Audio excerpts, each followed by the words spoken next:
who have assembled here to grace this occasion. It's great meeting you all here. Today, we are joining hands with Orexale Global for the grand launch of the International Trade Finance Services Platform. This is an electronic platform for facilitating the trade finance requirements of exporters and importers by providing access to multiple financiers. To kickstart the event and welcome you all, I am profusely elated to introduce and welcome Mr. Ketan Gaikwad, Managing Director and CEO of Orexale. He is a seasoned banker with more than 30 years of experience, including leadership roles in transaction banking with Barclays Bank and Standard Chartered Bank. He started his career with Bank of Baroda and has held multiple roles in Standard Chartered before heading trade finance in Barclays Bank. Mr. Ketan Gaikwad is a science graduate from Mumbai University and has a master's degree in management studies from Symbiosis Institute of Business Management, Pune. He has completed executive leadership program from INSEAD Fontainebleau, France, and advanced program on fintech from IIM Kolkata. I invite you to deliver the keynote address, sir. Please, sir.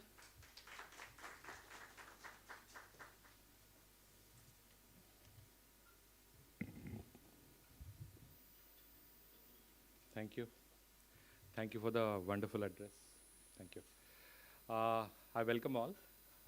Just to give my keynote address, Madam Sigi Thomas, Deputy GFT, DGFT, Mr. Bakia Velu, Joint Director, Director General Unni Krishnan, Mr. Unni Krishnan, Mr. Mohan, who is a GM and IOB and SLBC convener, General Manager cum Regional Head, SIDB, Mr. Ravindran, Assistant Director, Export Council, Export Inspection Council, Mr. Anwar Ali, Nikita Bose, RAMP, MSME expert. So, and FAME-TM colleagues and all the people who are attending this particular program, on behalf of RXIL, I'm pleased to welcome you all for the launch of RXIL Global International Trade Financing Platform in collaboration with FAME-TN. It's a privilege to be a part of the gathering today, and we would like to convey our regards to the entire FAME-TN team for their unflinching support. So you know that very well that RXIL is a joint subsidiary of, it's a joint venture of SIDB, NSE, State Bank of India, ICICI Bank and Yes Bank, and is working closely with the government of Tamil Nadu and the FAME team on multiple fronts to support the micro and small enterprises for financing of the domestic receivables. So as a corollary to that, when the license came in from the GIFT City, RXIL applied for the license and RXIL got the approval. So it's my pleasure to convene or to tell the people that we've got the approval for commercial launch of the operations from the GIFT City. So for the ITFS. And you know, so the association is so deep with I was just telling Nikita that look, the approval came on 13th of July. And in the night at around 8 o'clock, I gave an SMS to madam that we have got the approval commercial launch. And she has been kind enough. In fact, we did the road show for the ITFS platform in 2 months, 3 months back. So, and by 1 o'clock, I had some program in Delhi, so I had to land, I had to go over there. So I landed at 1 o'clock. And I SMS to her that it will be a great pleasure for us to launch this program in Tamil Nadu. And you will not believe, within 4-5 hours or by 9:30, my team in Chennai, Reshma, she was already instructed how the program is to be done, what are the things we need to do, and you know, and how can we do this program in the next 1 week. So this is conceived in a matter of hours, I would say. So you know, you can understand the passion which is there from the Tamil Nadu and the FAME-TM team. And this particular August gathering has been gathered, you know, in the last 4-5 days. So it is the entire FAME team which has worked towards it to see how we can get the people organized in a very shorter manner. And really thank all of you to be over there at this point, at this short notice. So just to give a brief about ITFS platform. So when you know about TREDS, that you know TREDS has actually revolutionized trade financing for the MSMEs. So when you have a domestic supplies from a small MSME to the large buyer, the MSME can load the invoices and the invoices get accepted and the payment happens within a matter of hours. And that is something which we are trying to implement in Chennai. And this is exactly the same thing which we are trying to do it in the international platform, which is the International Trade Finance Platform, which is opened for facilitating trade, which is exports and imports. Now, as you know very well that, this trade is the lifeblood of any economy. And it is very important that, when we are talking about a $5 trillion economy, the dream is that we should also look at exports. And when you're talking of $5 trillion economy, $1 trillion is expected to come out of exports. And rightfully so, because look at it, when the schemes which are getting organized from the government's point of view, that, you have PLI schemes, Make in India schemes, Atmanirbhar Bharat. So these schemes are already in process to make India an exporting superpower. So do we have the infrastructure to provide financing for the growing export needs? No, we do not have at this point of time. Bankers will agree, they will disagree also. But at this point of time, this is something which we are looking at, starting from ITFS. So ITFS is actually talking about factoring of the invoices, factoring of doing the finances, which is without recourse to the exporter. So look, traditionally, factoring has not taken off in India so much. When you look at the report from FCI, which is the Factors Chain International, when you talk about it, the factoring in India, they say that in India, the volumes have grown 140%. The volumes are 9.6 billion euros. And in the same line, you see that China is doing factoring worth 575 billion euros. So that is a gap. And when you're looking at India to be a major exporting power, do we have the infrastructure? Do we have that financial muscle, to give the financing at that competitive rate? So today, when you look at the international financial centers, which are there in the terms of Singapore, London, UK, France, or New York, you find that the large exporters take advantage of it. But do the MSMEs get an advantage? No, they do not go. So here you have an IFSC, which is the International Financial Service Center, which is set under the aegis of International Financial Services Authority, which is going to do exactly that. That, getting the financing for the international trading community or the Indian community at a globally competitive rates. So this is what we are looking at. So when you look at India's contribution to the exports also, talk about trade also, India contributes around 5%. And when we talk about India, exports is supposed to be an important part. We are talking about $5 trillion economy, $1 trillion should come from exports. But when you look at Tamil Nadu also, I was very elated with the news. In fact, I sent it to her that, Tamil Nadu has grown the exports, especially it has become an international, I would say that, the largest hub for electronic items. The exports have grown 223% in the last 1 year. So they have grown from 1.6 billion or something to 527 billion, 5.27 billion in 2022-23. And plus, you also have the traditional exports which are happening in terms of export hubs being there in Coimbatore, Tirupur, and Erode. I will not take much of the time, and we feel that, Tamil Nadu will play a major important role in terms of the export economy, when we are talking about becoming an export-oriented economy. So, and today's discussion is basically all about having a short presentation, which he'll take, Mr. Kishore will take. And after that, we will have a quick Q&A session. In fact, the first roadshow we had done, there was so much of Q&A that, we thought it is necessary that we should give a larger time for the Q&A session over there.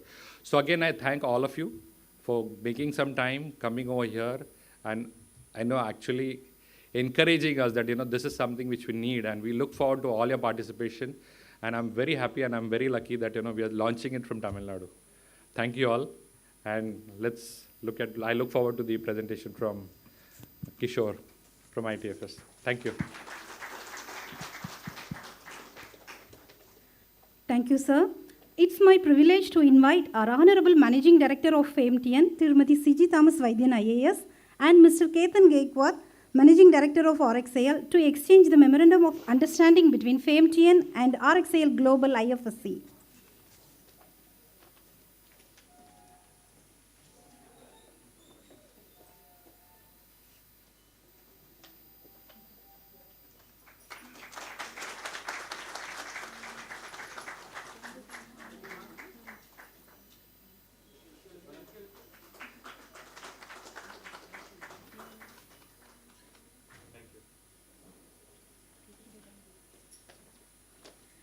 Thank you, ma'am, and thank you, sir.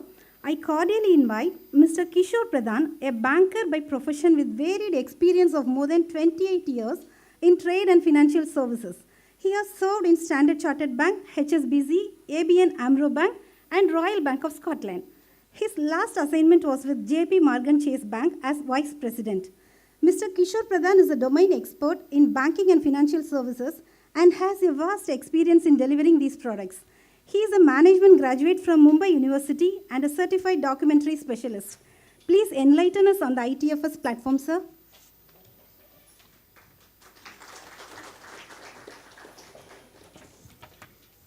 Thank you, madam, for your kind words. This is really an honor for me to be here and making a presentation of our ITFS platform. So let me start with a small story which has been told to me by one of the senior banker. Okay, just to start with, I have been instructed to keep the presentation minimum and give maximum time to the Q&A session because that was the experience what we had last year. But let me start with the story, which was told to me by a very senior banker. So he had taken his daughter to one of the big dosa joint. His daughter was small, and that particular dosa joint was actually offering lots of types of dosas. Now, being a small girl, she selected some unique looking, they were all photos. So she selected that unique looking dosa. And they ordered. So in the family, he was there, his wife was there, and his daughter was there. So he ordered all 3 types of dosas. So waiter took the order, went for the execution of the order, came back and said, okay, whatever orders you are given by you and your wife can be delivered. But the order given by your daughter, it was a new dosa joint, that order cannot be delivered. Now that was the interesting stuff. So he said, oh, what happened? So he could understand, yes, it is a new dosa joint, and everything may not have been set up, like any startup and anything. Everything is in work in progress. So okay, no problem. So what is the main issue? I mean, your cook is not there. Well, no, cook is there. Well, okay, tell me what is this dosa about? This is looking absolutely unique. So what is the material? So no, it is a common. We have got a dosa batter. We have got potatoes and all those things. Similar stuff. So well, that material is not available. No, sir. We are creating so many types of dosa, but this dosa cannot be prepared. So then he said, what is the problem? Well, our system is not supporting. Our system is not supporting. So he was really impressed. Being a banker with some kind of an technology background, he said, okay, so then he thought, okay, there must be some kind of an software system which happens in the all 5-star hotels, that if you pick up some material, it will actually have that ABC analysis and which material has been picked up, onion picked up or potato picked up, and then the particular order will be released automatically to the vendors. That happens completely end-to-end automation. So he was really impressed. Well, this is a fabulous thing. Well, such a small giant, even if it is a completely new kind of a chain of this thing dosa center, but having this kind of an technology is so he asked him, is this some kind of a problem? Well, no. Well, then what is the problem? Well, so the problem is, for every item, I have to key in the particular number to generate a bill. So that number has not been initiated or assigned to this particular dosa. So if that dosa charge was something like $255, I cannot generate the invoice with this kind of an bill. So they're asking, okay, no problem. You can prepare the dosa? Yes. You have a cook?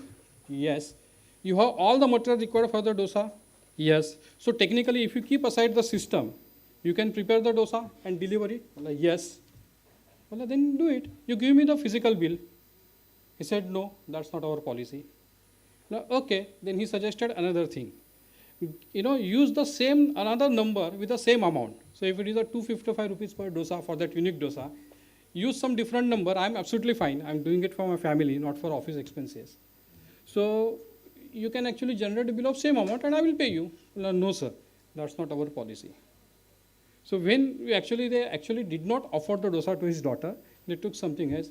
And that friend told me, this is the situation of a current international trade finance in our country. Everything is available.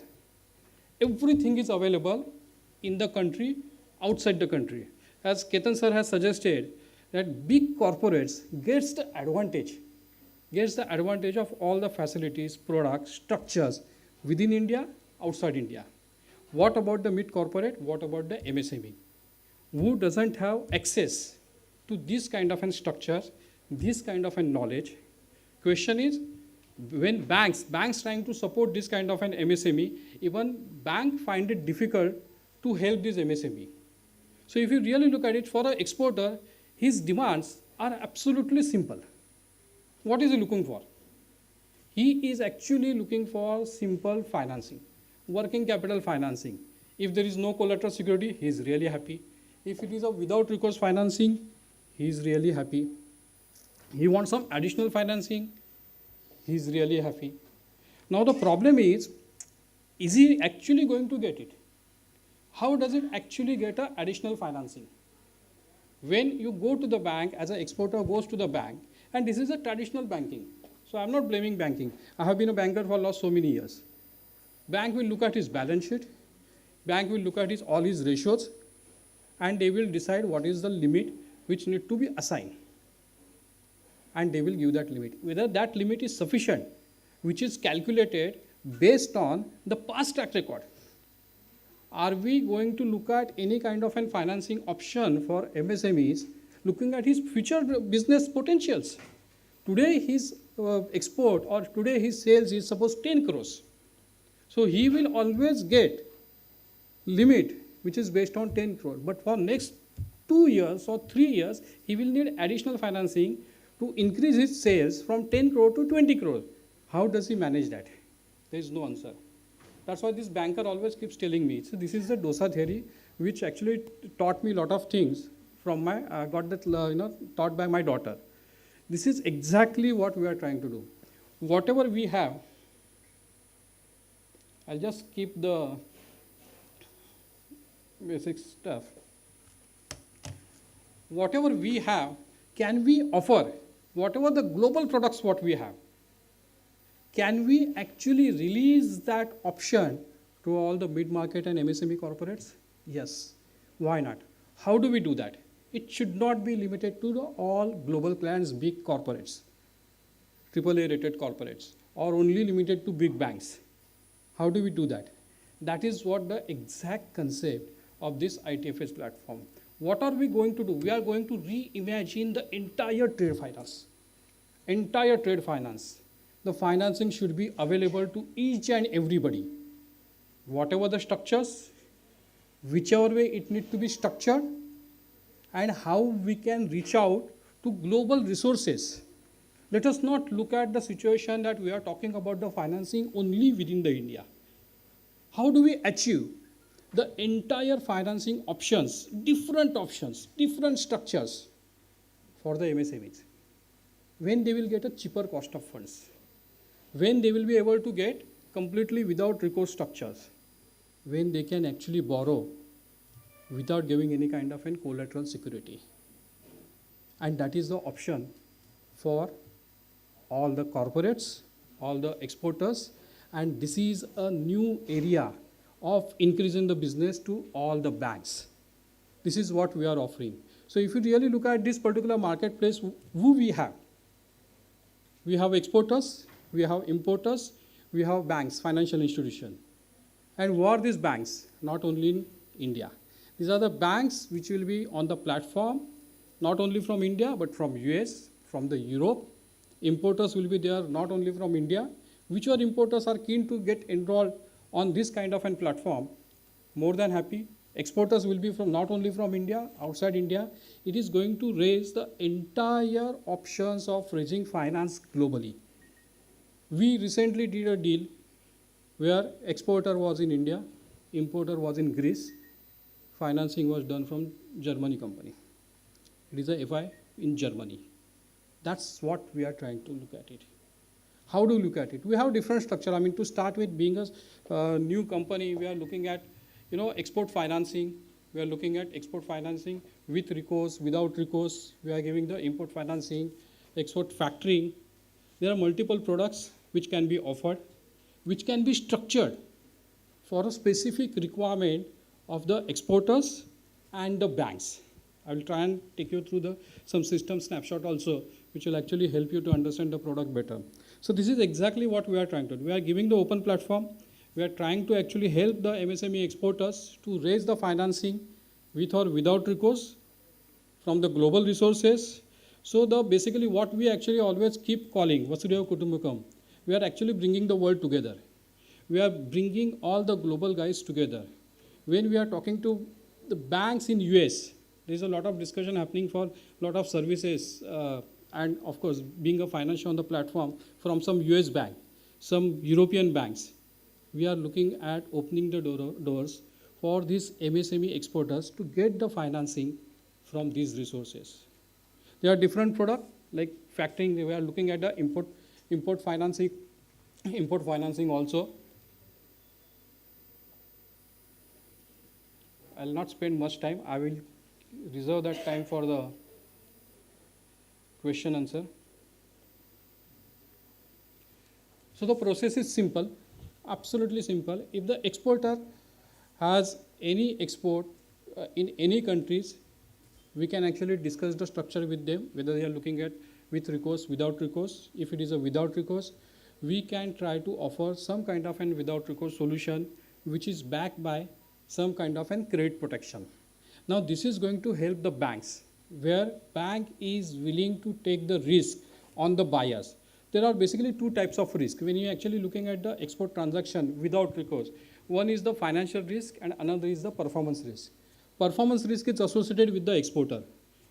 So for example, if there is an order to manufacture the t-shirts and export it to USA, that is a performance risk. So I need to ensure that basically whether this guy is in position to export t-shirts of the given size. That is a performance risk, because if he doesn't comply with that, he will not get the money and nobody is going to cover you for that. Financial risk is always associated with the buyer. As a banker, I have been always looking at the balance sheet of my exporters. I have never looked at any kind of an financial assistance or financial soundness of the buyer, where actually I am taking the risk. Because for the banks, ultimately, I am taking a post-shipment risk, where performance has already happened. Many banks, I am actually digressing, but many banks, many especially European banks, are looking at post-shipment finance and factoring as an entry strategy. The reason being, they understand, number one, it is a post-shipment. Number two, that they can establish the track record. How is the buyer? What is the quality? Because if there is too many dispute, too many quality issues, there will be deduction in the invoice. So I can establish the performance, and if everything is good, I will look at the buyer's financials, whether buyer is capable to pay. And that's the exact solution for the MSME, whose balance sheet may or may not be that strong, but they have a good orders, they have good buyers. So why not look at this kind of structures? So any bank can actually finance it by way of some kind of credit protection. Now, how do we manage the credit protection? Credit protection can be managed in three ways. Number one, we can actually try to get a credit insurance cover from the insurance companies, which again platform will arrange. We can also try to become a member of the FCI, and we can get a factoring cover, that is import factor cover, from the FCI members. When I say FCI members, FCI is an institution which is managing all the factoring companies. They have approximately 400 plus members across the globe. And when I say 400 members, these are all big banks or the subsidiaries of the banks, or specific NBFCs or units created for the factoring business. It banks are like Wells Fargo, Citibank, CIT and all that. So we can actually try to get the limits under this factoring cover, which means that if buyer fails to make the payment, these credit insurance companies or factoring companies will make the loss good, provided it is a financial default or there is an insolvency of the buyer. But if there is any kind of an quality issue, instead of t-shirt, he exports trousers, nobody is going to pay him, and no credit insurance company or no factoring company will cover him for that particular loss. That is completely performance issue, and that cannot be covered.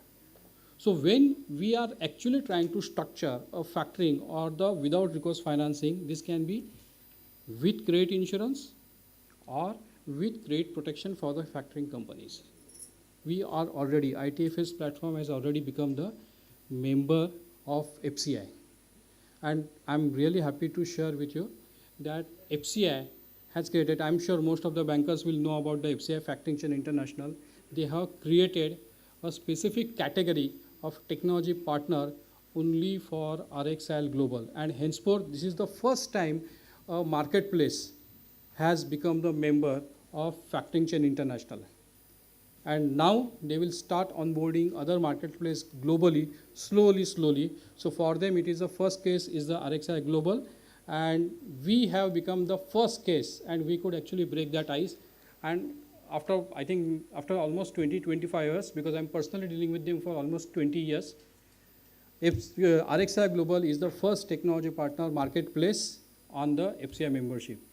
So the other advantage is that if a bank is not a FCI member, we are now discussing that the same thing with FCI, that they should get the advantage of being a member in spite of not being the member of the FCI directly.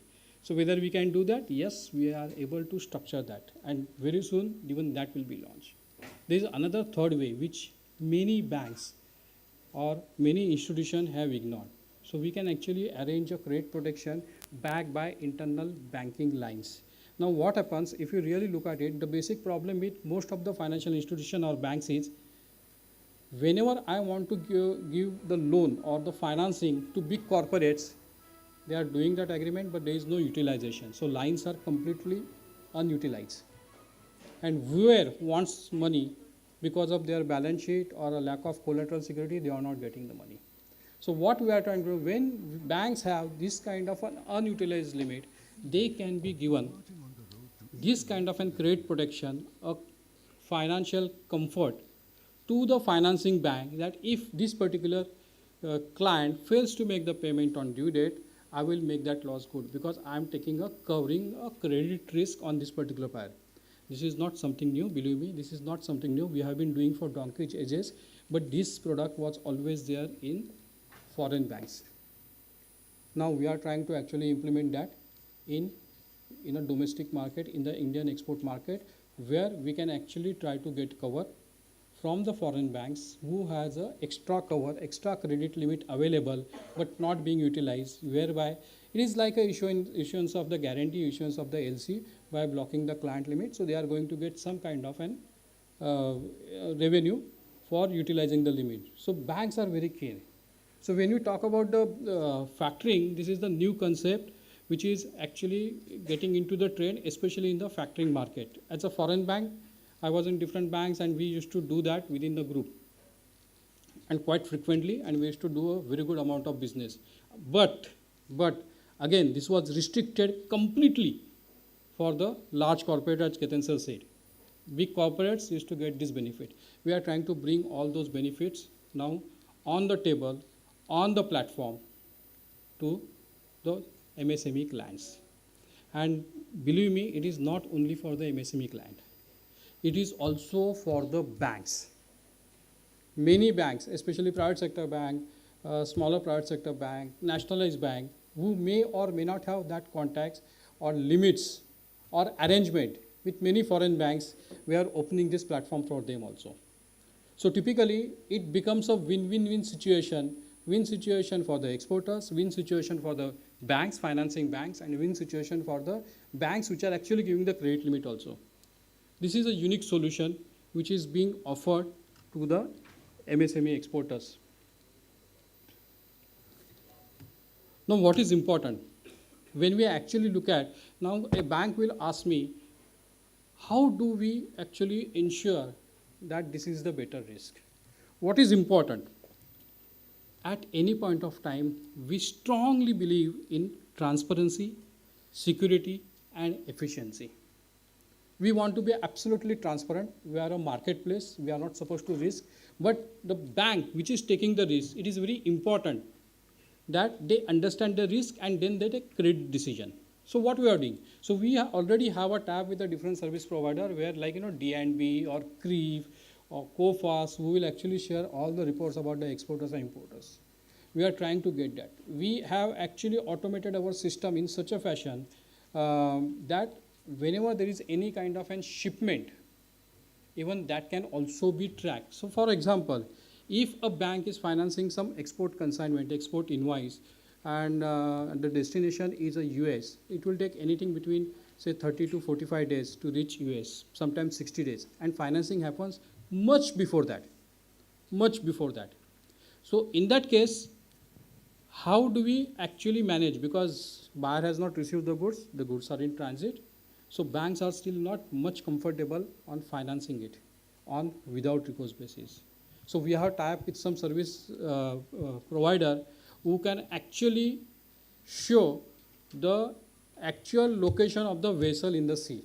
It will tell you what was the last port from which it has actually left, what is the next port, what is the flag of the vessel basically for sanctions and everything. What we are trying to do here is give the complete transparency to banks to take a credit decision. We are giving complete transparency to exporter to understand their buyers. If buyers is getting onboarded on the platform, it's a win-win situation, because typically under the factoring they don't need to actually issue the LC. They can shift their imports from LC to open account, which will save their cost. So this becomes a win-win-win situation. So I will just take you through some, this is actually a live deal, live transaction we have blocked up because of the privacy. So it was actually the shipment from India to Greece. So this is how actually we call it instrument details. It will actually be looked upon the platform. The exporters, once onboarded, will upload the invoice on the platform. You all are aware of how it happens in trades, domestic trades. So that is a similar process. Exporter will actually upload all the invoice details on the platform. It is not only the details, but he will also upload all the invoices, packing list, insurance, bill of lading, everything. This will be looked at. If buyer is there on the platform, he will accept it. If it is not there, financial will look at financing this particular invoice. There may be bidding, and it is the question, it is the solution which exporter will ask for, whether exporter wants any kind of an without recourse financing or with recourse financing. So if you see, there is a with recourse or without recourse financing options can be requested by the financials. Once that is accepted, we will go for the credit insurance, we'll go for the insurance cover or credit protection from the FCI members or the credit protection from the banking industry globally. And against that credit protection, exporters can be financed by a particular bank. If there are multiple banks which are actually keen to look at this kind of an transaction, they are willing to purchase these receivables, they can certainly purchase receivable and bid for it like trades. So this will be the bidding options. So this is exactly what I was talking about, where we are tied up with some service provider. This is actually the real live transaction which we completed last month. If you see, the marking has been done on where the exact location of the vessel. If you really look at it, all the details, where it is heading, what is the speed, what was the last port, what is the next port, what is the expected time of arrival, everything will be highlighted.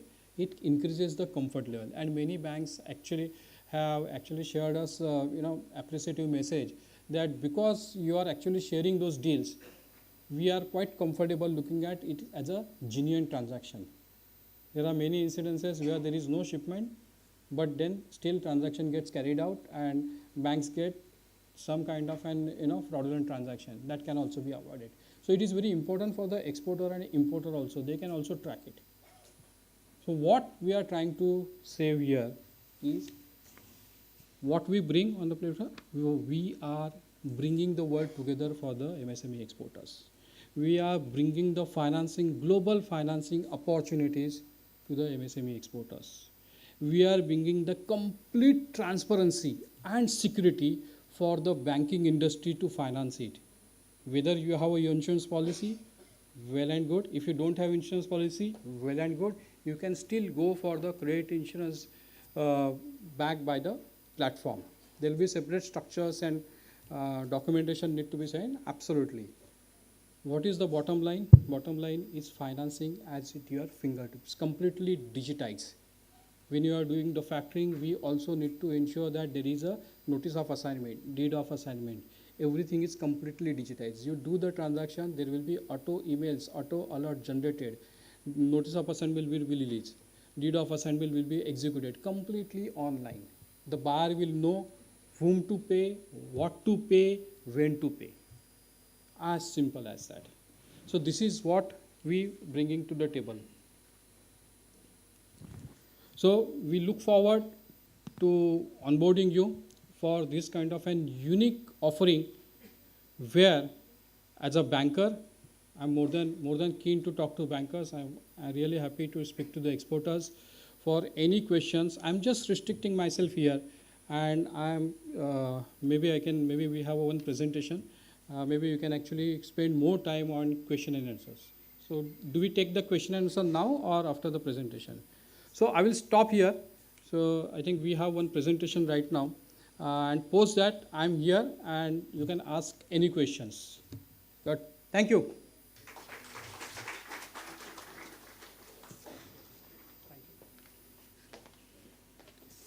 Thank you, sir, for enlightening us. Now it's time to launch the RxAL Global video.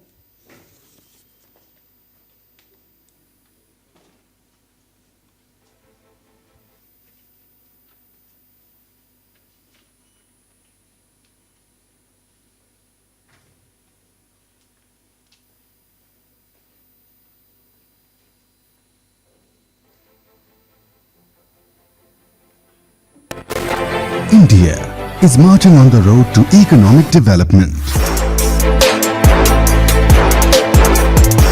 Initiatives like Make in India, Production-Linked Incentive Scheme and many more such schemes are making India Atmanirbhar. These glorious initiatives are moving with the aim of making India a manufacturing and global exports hub and a $5 trillion USD economy by 2027. To ensure there is adequate and timely capital available, the International Trade Financing Service Platform has been set up under the aegis of IFSCA at the GIFT IFSC, Gujarat. Countering the widely existing problem of the limited choice of lenders, high cost of credit and cumbersome process, ITFS platform will allow small and large businesses to access cross-border trade finance in a currency of their choice from financiers across the globe at rates discovered through a transparent bidding mechanism. RxIL, Receivables Exchange of India Limited, India's first trades exchange, which ensures timely payments to MSMEs and simplifies supply chain transactions through our digital system. The revolutionary ITFS platform has the potential of simplifying access to international trade finance, not only for Indian MSMEs and corporates, but also for businesses across the globe. Shining in the light of opportunities, this is the new India, marching on the road of possibilities.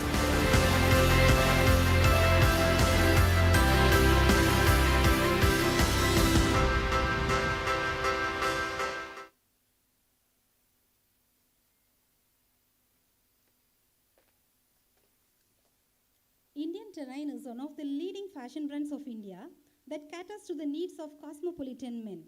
Their clothing suit ranges from shirts, t-shirts, sweaters and jackets to trousers, shorts and denims for men and boys. The first store was opened in Chennai during 2000. Currently, its products are available in over 1,000 multi-brand outlets, 200 plus exclusive brand outlets and in key e-commerce platforms. Indian Terrain is the first high street brand in India to get the Fair Trade Label certification. Now it's time to hear from Mr. Charath Ram Narasimhan, MD and CEO of Indian Terrain on their ITFS journey. We are thrilled to listen to you. Please, sir.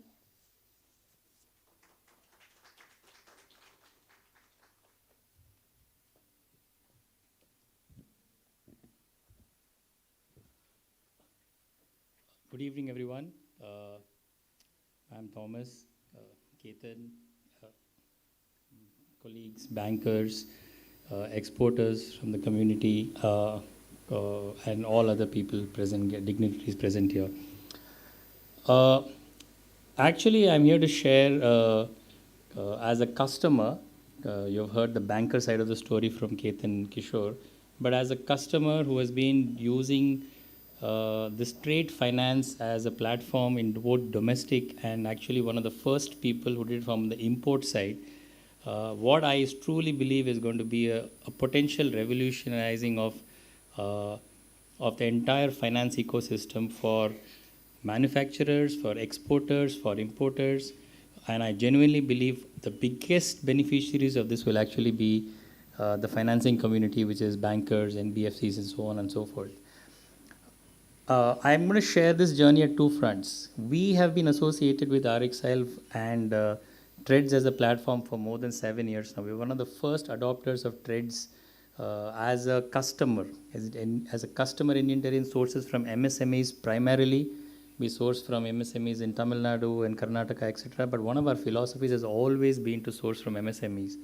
And we recognized many years back that the biggest problem, both for us and for them, was access to capital.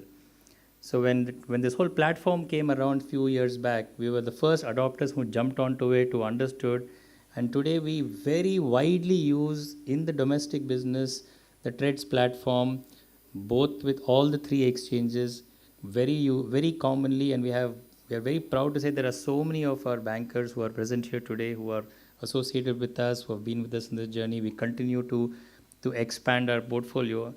And I can say that the biggest benefit of that has been seen by our partners.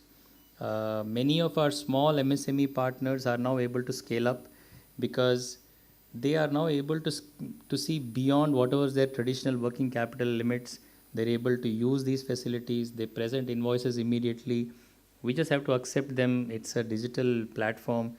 Within 2 days of receipt of the goods, the money is with them. They're able to then procure the next order. And many of them are now looking to scale up. So I have first-hand experience to say that as a customer, I can see how this can be used.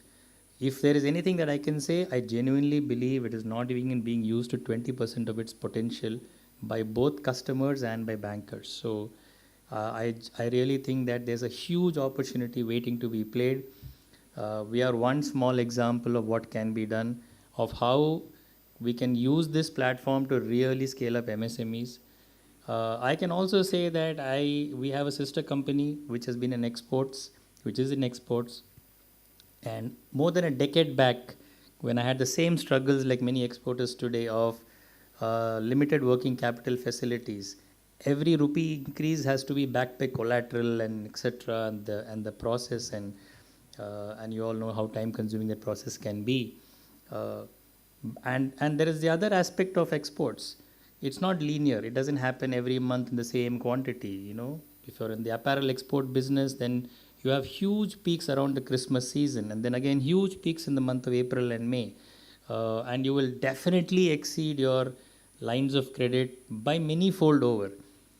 Try telling the banker that I need extra line of credit even for 1 month. Not going to happen.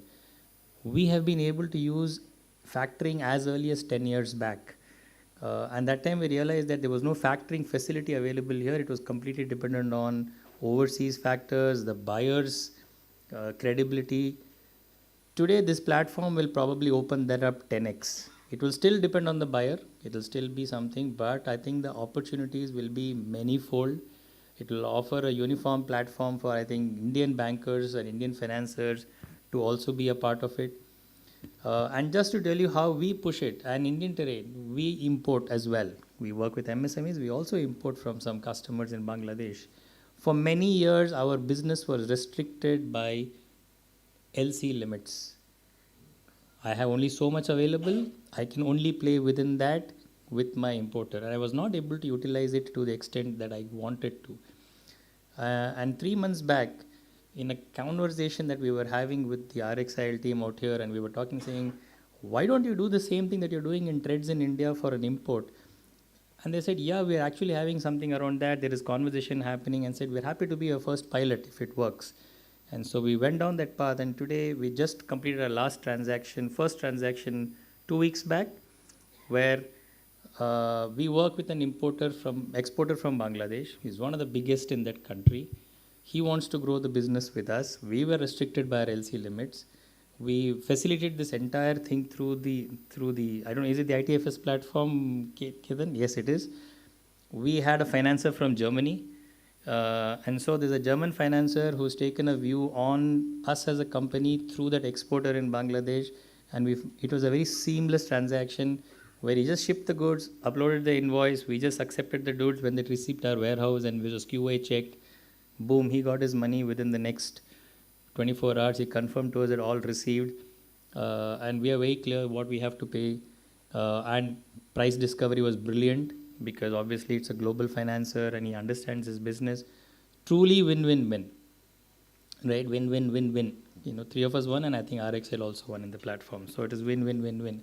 And to me, this is one example of how, as an importer, also, even if you are a medium-sized importer in India, not just the large, gigantic importers who already have access to huge lines of credit, how even smaller importers, okay, can make a difference.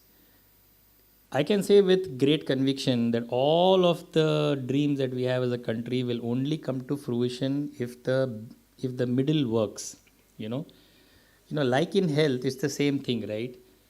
If you want to be healthy, it's the middle that needs to be healthy, correct? The MSMEs are the middle.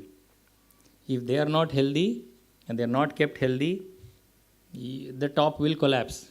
It's a matter of time, okay? Keeping them healthy is recognizing that they have limited access to capital, formal capital, and they have to go through many hoops to get through that capital. So the second is recognizing the fact that the world of financing increasingly is now not going to be collateral based, but it's going to be cash flow based. The minute who recognizes that, those bankers, financiers who recognize that it is a cash flow based financing that is the future and not collateral based financing, I'm sure are the early adopters on platforms like these, and they are the ones who will drive these changes even more in time to come. And if that happens, then MSMEs can grow without fear, and if they grow strongly and they are able to scale up, that is what is going to generate employment. I don't need to share statistics. I think there's enough to say that the amount of employment generation that an MSME does is multiple fold the employment generation that a large corporate does. Because the large corporate increasingly will be technology dependent, will be efficiency driven, and it is the MSME who needs to expand to cater to those requirements. This is going to help in a huge way, as I see it, to facilitate exporters, and I have a live example, having done this for many years, of what benefits it could bring in. It is going to hugely help importers because now it opens up more lines of credit, and I think it is going to really help to bankers. I'm just going to share an interesting anecdote of a banker friend of mine, for my college days. And over a casual conversation, we were talking about trade financing. And he leads trade finance for a large private bank in India. And over conversation, we were talking about trades. And he said, do you do trades? In Hindi, he asked me, do you trades karte ho? I said, yeah, I've been doing for 7 years. So he says, okay, I also want to get my guys to get in touch with you. And he said, okay. Quick documents, went through, very easy the process is really fast. He came in and he got on board. Right, and he's financed our vendors, okay, and he said, which vendors should I do? And we gave him all our list of vendors. He asked our opinion. We just said, start with these 4 and then you expand from there. And in 1 year, he must have done about 7.5 crores was the line. It was 5 crores, it became 7.5 crores, it's now 10 crores across multiple vendors. I think he must have made at least 50-60 lakhs as fee income in that last 1 year, just doing the same transaction again and again and again, correct? So if I'm a banker on the other side, here's the secret.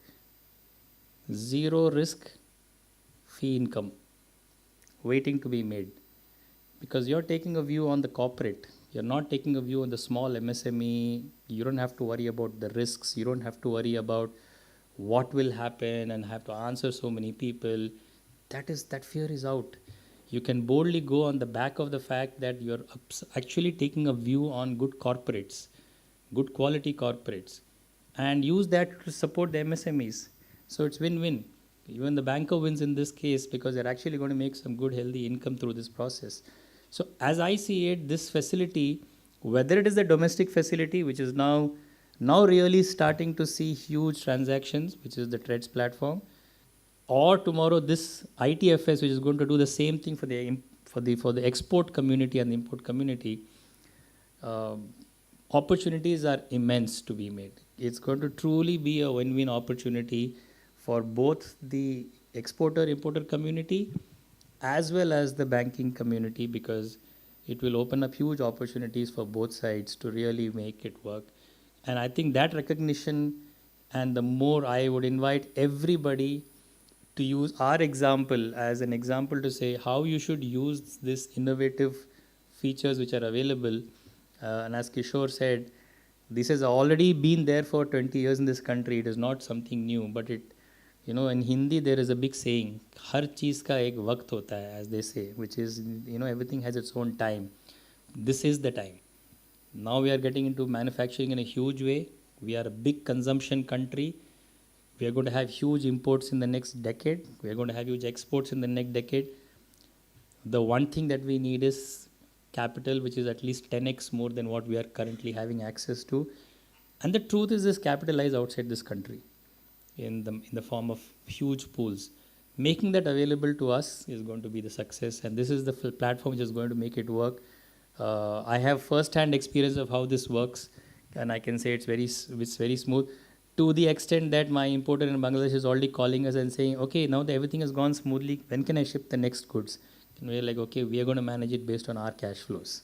Okay, so thank you very much once again for having me here and to allowing me to share with all of you this experience, and to Ketan and the entire RXIL team and the FAME TN team.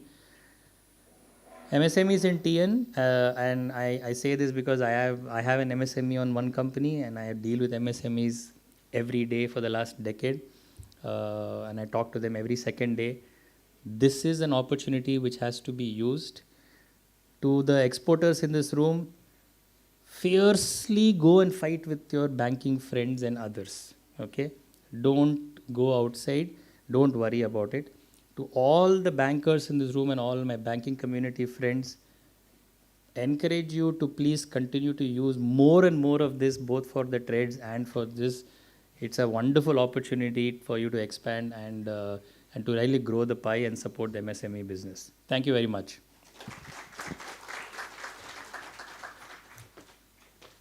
Thank you, sir, for sharing your valuable experience with us. Now I request our beloved MD FAME-TN, Tirumati C.G. Thomas Vaidyan IAS, to honor Mr. Charatram Narasimhan with a memento.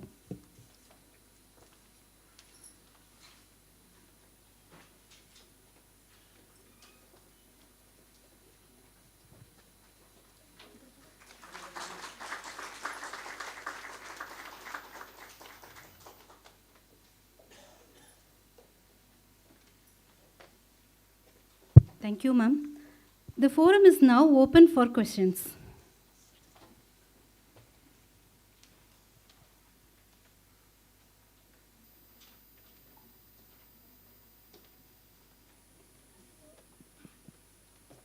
So I'm here to answer your questions. With me, my colleague, Indrajit. Indrajit is actually driving this project, heading this project. So any questions, difficult questions to Indrajit, simple questions to me.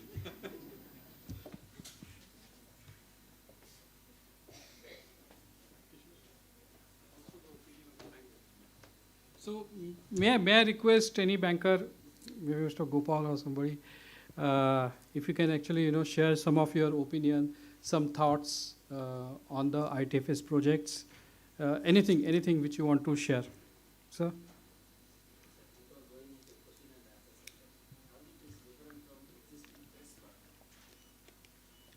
It is extension of the trades platform. When we talk about the domestic trades, it is only for domestic and it is restricted for the MSME. But when we look at the ITFS platform, it's actually a global platform. It is not restricted to MSME. Any corporate, exporter, importer can get onboarded. Number two, it is not only for India. I can onboard any exporter from any other country in US, Europe. So there can be exporter from US, importer from Europe, and some financier from Singapore can finance the transaction. So this is typically the global platform. And this is exactly what we are trying to bring in. That's a very good question. So we are not only looking at only doing the factoring and financing and all those things. No, we want to actually add some value to the life of the exporters and the banks. So if you want some kind of an FX, yes, we are talking to some service provider which has already been integrated. We have been testing it, and we can actually offer a better rate. Even bankers can also think about looking at this kind of an options. Are we looking at some kind of an credit information report?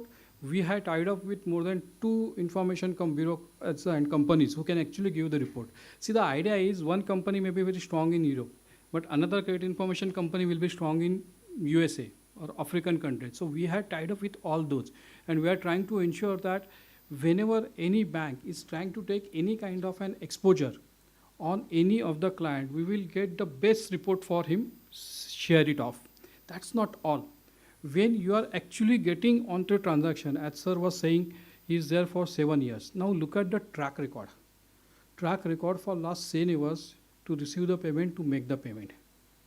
In global market, people don't look at, as he rightly said, the trend is not collateral back security, financing. It is cash flow back. We call it, as a factoring guys, we call it as a sales ledger analysis. We always say sales ledger is the mirror of relationship between the buyer and seller. You know how many invoices have been raised, what is the payment has been received, what is the dilution level. Dilution in the sense, if the invoice is $100 and I get $99, that means 1% is the dilution. What is the dispute, what are the debit note, credit note. My entire relationship is there. And if you really look at it as a banker, when I look at it, if I see everything is done, then I'm really happy.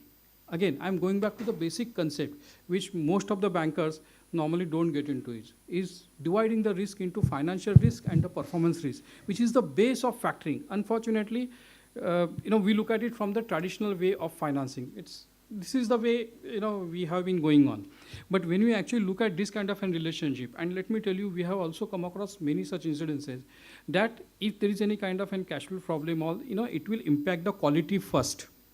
When it impacts the quality, there will be a lot of discounts, there will be a lot of debit note, and you will start getting a high level of dilution. Now, when I was in foreign banks, we used to actually look at this sales ledger analysis very seriously, absolutely seriously. Kailash sir, our CFO and CEO, is also there. He is also, from the factoring company, and you can ask him the way we used to analyze the sales ledger report. And then we used to study and take a credit call. This is completely new concept. I won't say new concept, but this is a different way of looking at the risk. So that is what we are trying to bring in. We are also looking at, we are actually speaking to few service provider for e-bill of lading, electronic bill of lading. Unfortunately, it is still not clarified from the Indian custom. It is still, discussion is going on. But we have already spoken to them.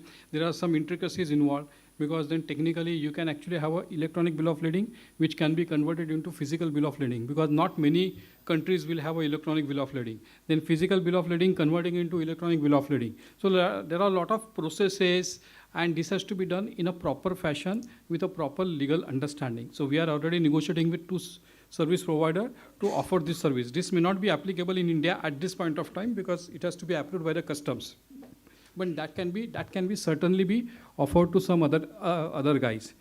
There are only criticalities because of, from the KYC perspective, the exporter importer may need to actually get onboarded again. So we are trying to iron that out, those kind of an issues, to ensure there is no issues for the exporters or the importers. So when you actually compare apple to apple, domestic trades is basically for only domestic, but this ITFS is actually a global platform. Absolutely a global platform. I mean, getting the FCI membership was a Herculean task. I mean, people who have been dealing with the FCI will understand that. And FCI created a specific segment, a new segment, only for RXL Global. And now they are offering that kind of a membership through other marketing platform also, marketplace platform. While onboarding customers, any restriction is there? Rating based? No, so far there is no restrictions. Sir, Yes, maybe you are absolutely. onboarding. But then we will be doing the complete AML check, and that is basically for everybody. Okay. Exporter, importer, financial service provider. There will be complete AML check. We will do the proper due diligence.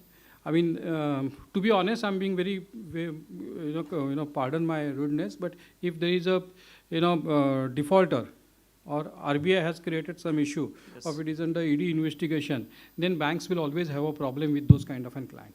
So that basic check has to be done. And that's very important, and it goes in a long run.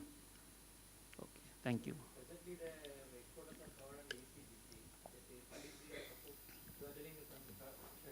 Platform, new platform. If they are covering what will be the cost to the exporter, then what is the bankers, So you come with the ECGC. I will give you the multiple options. Okay, you look at the ECGC as a policy. Why you want to actually pay additional costs? We can look at assigning this policy. I was actually discussing with somebody. You can assign this policy to some other financial institution in India itself and get a better rate of financing. See, typically what's happening, I mean, if you really look at it as an exporter, if you are actually selling your receivables and not taking the bank line, your bank line is getting free. It's absolutely free. This is additional source of financing without any collateral security. For ECC policy, if you have the policy, we can assign it to the banks and get financing against that. If a bank wants to have that ECC policy, we can actually have a separate policy, bankers policy, we call it factoring policy. We can arrange that. We are already speaking to ECC for launching some kind of a product and working together on the few clients. So that discussion is already there with ECGC. And it is a high level discussion going on. So if you have ECGC policy, well and good. If you don't have ECGC policy, but you are keen on ECGC policy, we can arrange that also. I want to know what is the difference cost benefit for this. Suppose if ECG, cost of pricing for the ECG, if your exporter is having the ECG policy. So it all depends. It involves some cost. Suppose through this platform, so if it's covered, so whether the cost will come down to the exporter as well as banker, and what is the benefit? Suppose the 100% coverage will be there. Okay, let me divide that questions. See, there will be cost. You cannot run away. Everybody is here for the business. Okay, so there will be insurance cost, there will be financing cost. Financing cost will depend on multiple factors. What is the strategy of your, with your seller buyer? What is the tenor? What is the amount? What is the turnaround? What is the, overall business, portfolio? That will decide all the your financing cost. Insurance cost will also depend on the your buyers. How many buyers are there? If it is a single buyer, insurance company look at it in a specific. If it is a portfolio buyer, insurance company risk is reduced. If it is a buyers in Africa, risk will be high. If the buyer is in US, risk will be high. So there will be country rating also. There will be country risk also. There is a buyer risk also. There is a portfolio analysis. There is a industry risk also. It will depend on all these factors. So at any point of time, insurance remains the same. Whether you take it from ECC, private insurance company, every insurance policy, there will not be, specific, I will say, high cost for the exporters. Actually, the reason we are actually talking to multiple insurance companies at this point of time, not only based in India, but based in US and Europe. And we are looking at creating some kind of an separate policies or product basically for the marketplace. So that discussion is also going on. So when we are actually achieving this kind of an portfolio level, the volumes will be high, cost will come down. Volumes are low, cost will go up. When you talk about the insurance policies, there are again different way of looking at it. If the policy is being given to the bankers or policy is given to the corporate, if it is a bankers, they will look at a minimum kind of an pricing. There is something called minimum pricing, maximum liability, minimum premium. So your maximum liability will depend on the minimum premium which need to be paid. It can be 10 times, 50 times, 60 times. So there are multiple factors. It's unfortunately a very technical subject, but then yes, it can be decided upon depending on the credit structure. Who are the sellers, who are the buyers, and what is the actual transaction. If you go for the commodity, getting the credit insurance is a challenge. If it is a regular business, you can get the policy easily. The insurance cost will also come down. And most important thing, when you actually keep doing the business, I'm actually repeating this particular thing. Once you are on the platform, you establish some track record.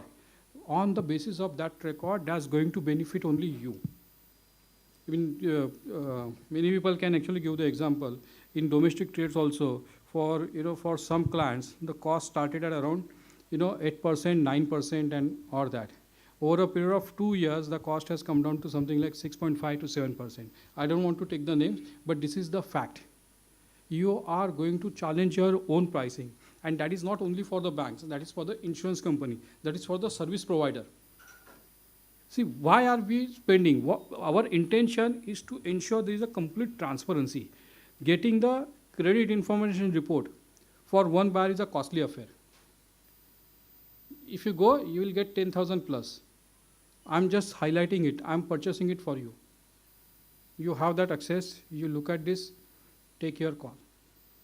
You are getting it. Am I getting anything? Right now, no. I'm talking about the tracking the vessel. This is tracked through satellite. There is a high cost, very high cost. There is a highest level of integration. The way we have integrated that you click on the button and you see where the vessel is there at that point of time. That record will be displayed. Maybe after 2 hours time, if you feel, okay, has the vessel has moved out or it is still standing there only in the water. You again click on a refresh button. Again request will be sent. It is all API driven. API will be shoot out and you will get what is the current location at that point of time. It is absolutely live. So you are tracking through satellite.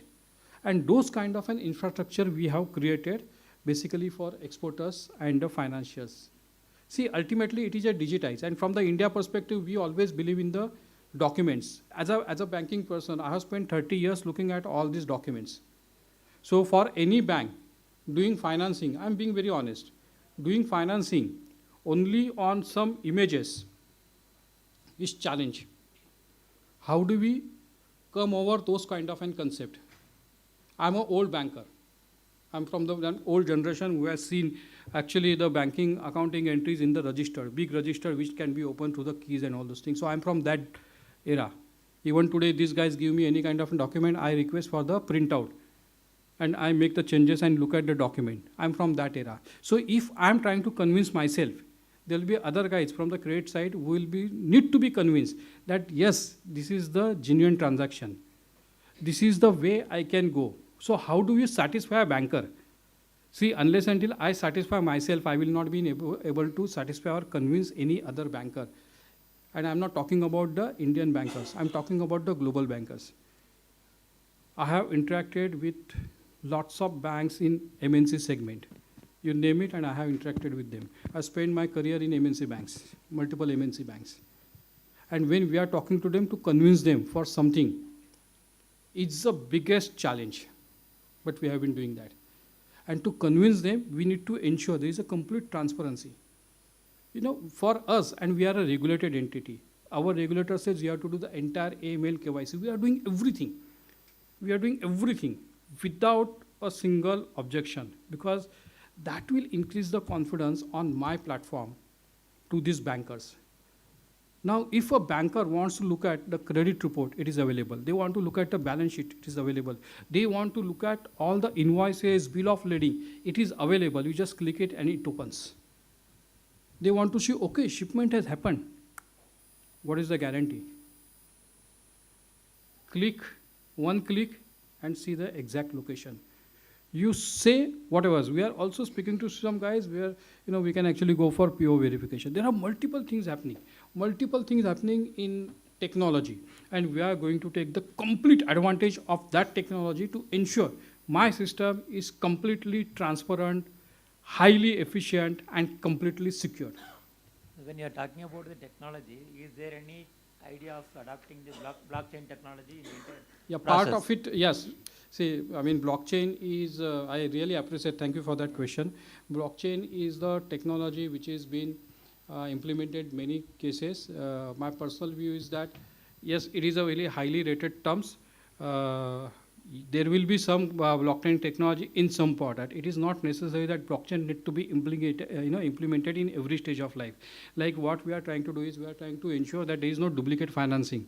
One invoice, there are multiple open market platforms. So like trades, there are 3 trades platform. One invoice, one gets finance. Exporter, seller, domestic seller can go to other platform and try to sell it over there. But that doesn't happen because there is a blockchain technology which restricts seller to sell that receivable to any other bank once it has been sold on one platform. That same is getting implemented here also. We are also talking to different service providers. So there are some, some things in processes on the thing, and that will also get implemented.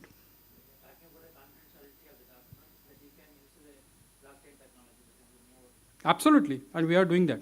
We are doing that basically, from the, control the fraudulent activity. Confidentially because we are quite comfortable, and we have maintained that confidentiality from the global perspective. Currently, if you really look at it, GDPR, like European laws are quite strict. So we have been looking at those laws and restrictions also before any data can be shared. So it is completely and technically secured. As a regulated entity, there is a lot of technology audit, so, which need to be done from by us, and there is a regulatory requirement. Our regulator will keep asking us to do certain types of audit. So it is not only the simple audit, it is complete information security, IS audit, information security audit, and this is to be done by the highest level of auditor. So we have some certain qualified auditors, only those can do that kind of an audit. Again, costly affair, but we have to do it, and we have passed all those tests, and only then we were given permission to conduct the sandbox transaction. When I mean sandbox transaction, these are the live transaction in the control environment. That means I will have a restriction on the tenor, I will have restriction on the amount of the invoice, everything. So we did that. We completed that, we successfully completed that, we submitted that report. Again, we have to do the entire technology audit. We again completed that, submitted that report, and only after that, we got finally the license to commercially start our operation. I mean, it is, I don't want to say that, but it is really conservative. My IT and product team was really, on their toes for last 6 months to ensure that not a single thing, not a single issue is raised, because a single issue is raised, people will not give the license. Not a single issue was raised, and you will not believe all those policies, processes need to be approved by the board. It goes to the board. And for RXL Global, 100% subsidiary of the RXL, and RXL is, should be SBI, and what kind of questions our management team must be, facing.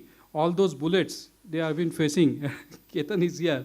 So you can look at the kind of an security, kind of a transparency in this case. Our regulator, IFCA regulator, International Financial Service Center Authority, is highly strict, but they are proactive also.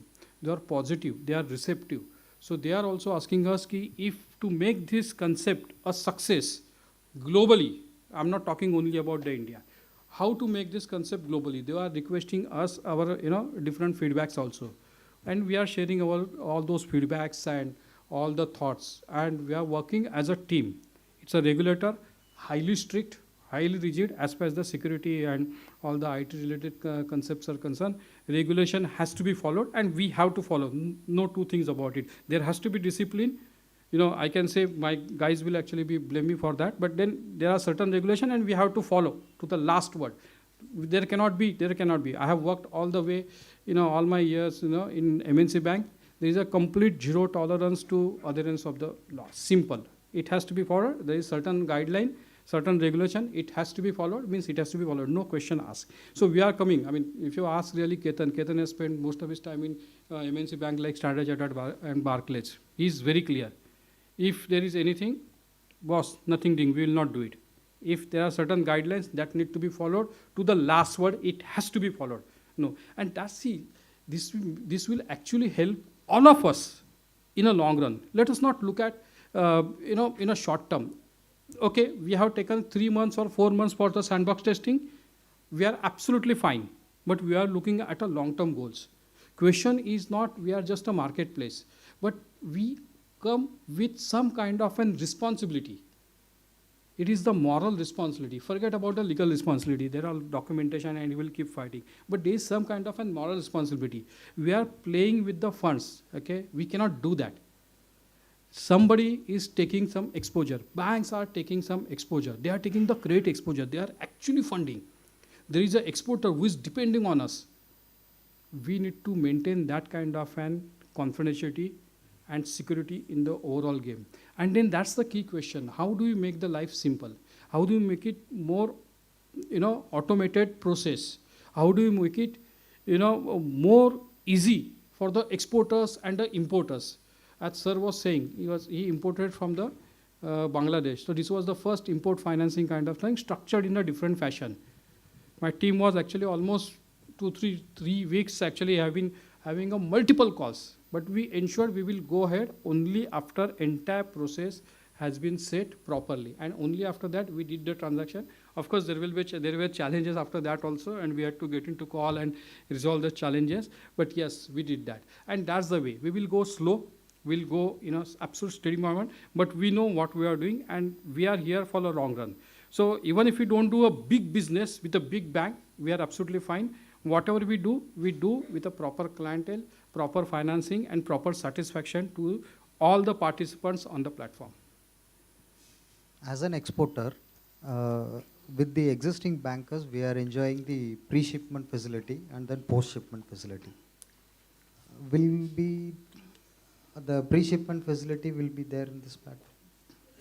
Yes, we had not mentioned it, but yes, there will be pre-shipment facility. We have some arrangement. We have to see how actually banks react to the pre-shipment facility, because traditionally pre-shipment facility has always been the key area of the banking. But then from the system perspective, from the product offering perspective, we will be giving, and we also have the option that when bank is bidding for order financing, purchase order financing, PO financing, they may insist that the post shipment has to be routed through me only. Only I will give the post shipment, but natural, because if you give the pre shipment, you will like to give the post shipment for that, because pre shipment will always be given for, say, 70 or 75% of the order value, and once you give the post shipment, you knock off that and do that. So we have a flexibility in the system for the bank to bid that, okay, I will give pre-shipment, say 70% or 75%, this is the rate, and compulsorily the post-shipment has to be given to me. If some banks say, I don't want post-shipment, it can be bidded again, it can go on for bidding again. If it is not, then we will actually mention the rate also. Okay? This is the rate at which post-shipment finance will be given. That will be on the day one, so that can be done. We'll have to see how it actually works it out. We have been talking to bankers, and so far looking at the post-shipment first to start with. But then if there is an opportunity to do the PO financing, we are ready. Only we have to look at the banks, how they are actually looking at it. Because for many banks, actually, they look at pre-shipment as a more like a collateral kind of an facility. But we are absolutely ready. We are open, and our systems are also ready. So we can offer that. As an exporter, for garment export and then fabric export, we are getting interest subvention. Will that interest subvention will be available in this platform also? That depends. See, typically what happens, interest subvention is available only in case you are getting the financing as in INR. Okay, now the question is, ITFS is a global platform. Will your bank will be keen to do the financing in INR? That's the key question. Okay, so that need to be seen, because then, see, ultimately it's... Will it be cost effective? If there is an interest subvention, it will be there. See, ultimately there are multiple ifs and buts, okay, from the regulatory perspective. Then there has to be the bank in India. Then that has to be a particular segment which is allowed under interest subvention, correct? Nowadays they call it interest equalization. So there has to be, that from that particular thing. Then you have to have, complete declaration from the RM. RM has to prepare a note and identify this and give it. Then you have to have a lot of documentation. Whatever documentation is required from the perspective of the transaction, we can give, but it depends on the bank. As far as we are concerned, any currency we are able to finance, absolutely. USD, Euro, GBP, Japanese yen, you said it, system is absolutely ready, we can do it.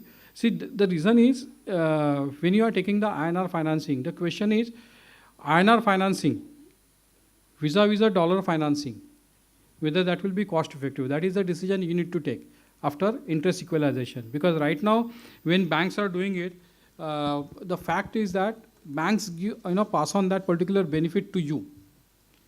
Okay, but bank doesn't get it immediately. Banks has to file on a quarterly basis with the CS certificate and auditor certificate to the Reserve Bank of India, and you can't get it from Reserve Bank of forwards that claim to the Ministry of Finance. There is a lot of process involved, and then it comes to the banks. So that process need to be seen with how the accounting. If it is your existing client, well and good, but if it is on the platform, how bank will look at it?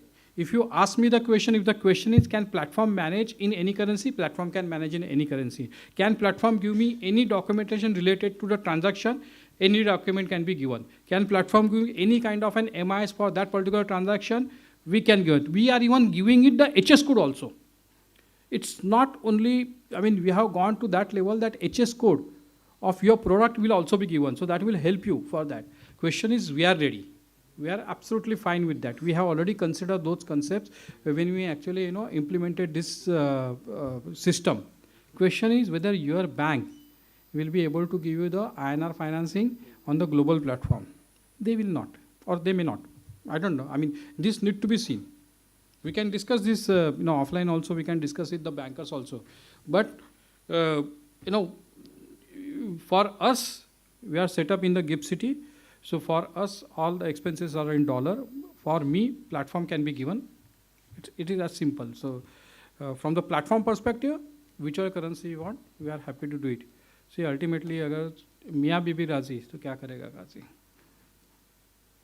We are ready. हम जो शादी लगाना है वो शादी जो चाहिए वो लगा सकते हैं, कहाँ से भी कहीं से भी लगा सकते हैं. क्वेश्चन इज आप और आपका बैंकर एग्री होना चाहिए. Yes, please. Say, I'm not able to hear you.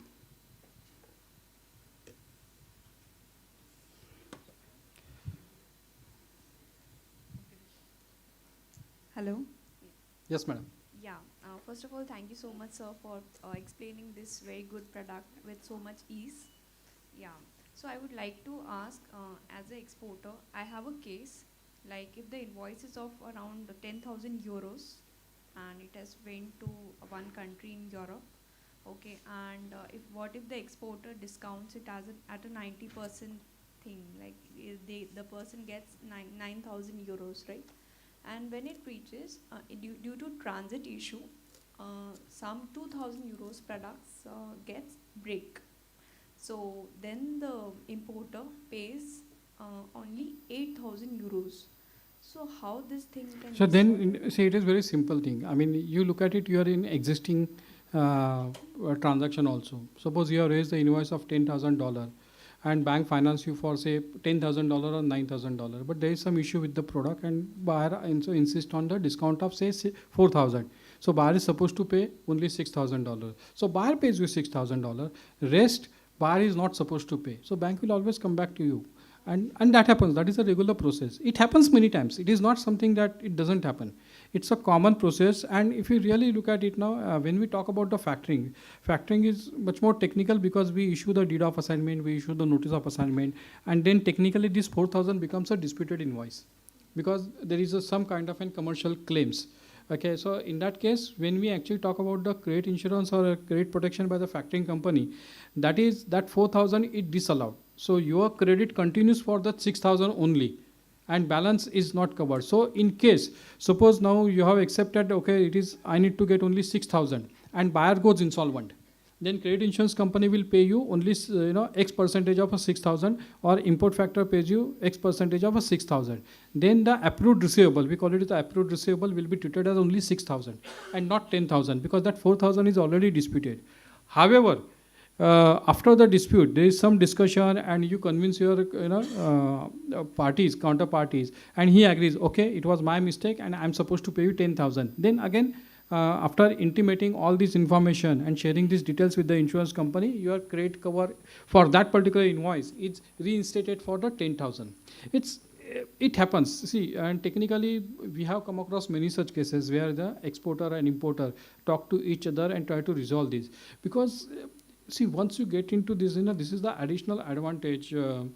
It's good you asked me this question. I mean, the banks, I will request bank to look at it in a different perspective. See, what happens when you are taking any kind of factoring, a credit insurance or maybe, credit protection under the FCI members. So all these FCI members, when they are giving any kind of credit protection, will cover their entire portfolio through some reinsurance companies. So when there is a single default or there is any kind of frivolous dispute, it gets highlighted in the global market.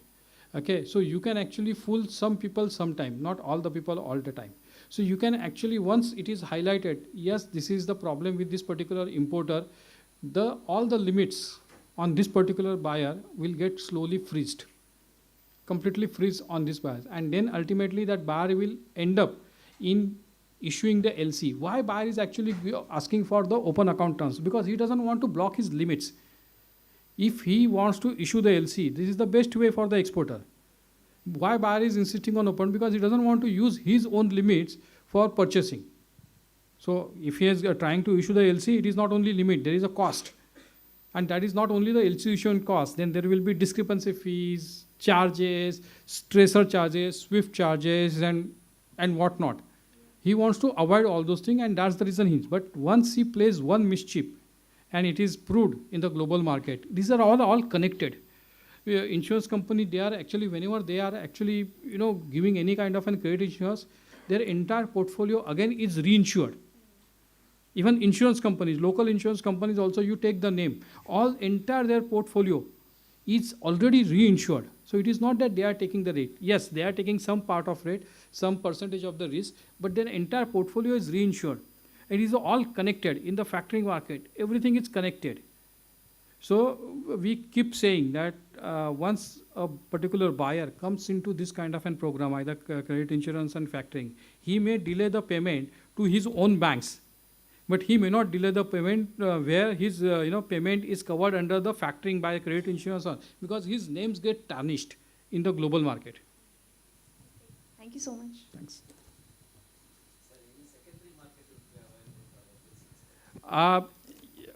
That's a good question. That's my phase 2 or phase 3. Technically, that happens. There are multiple ways to look at it.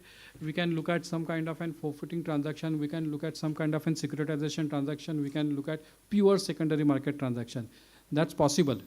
But currently, we are not offering that. We need to actually highlight it, and take a specific approval from the regulator. And we can actually technically do that. Correct me if I'm wrong. But at this point of time, unless until we discuss that with the regulator, we can do it. See, that happens. That's quite common in the international market. You look at especially the forfeiting, which is completely different than the factoring market.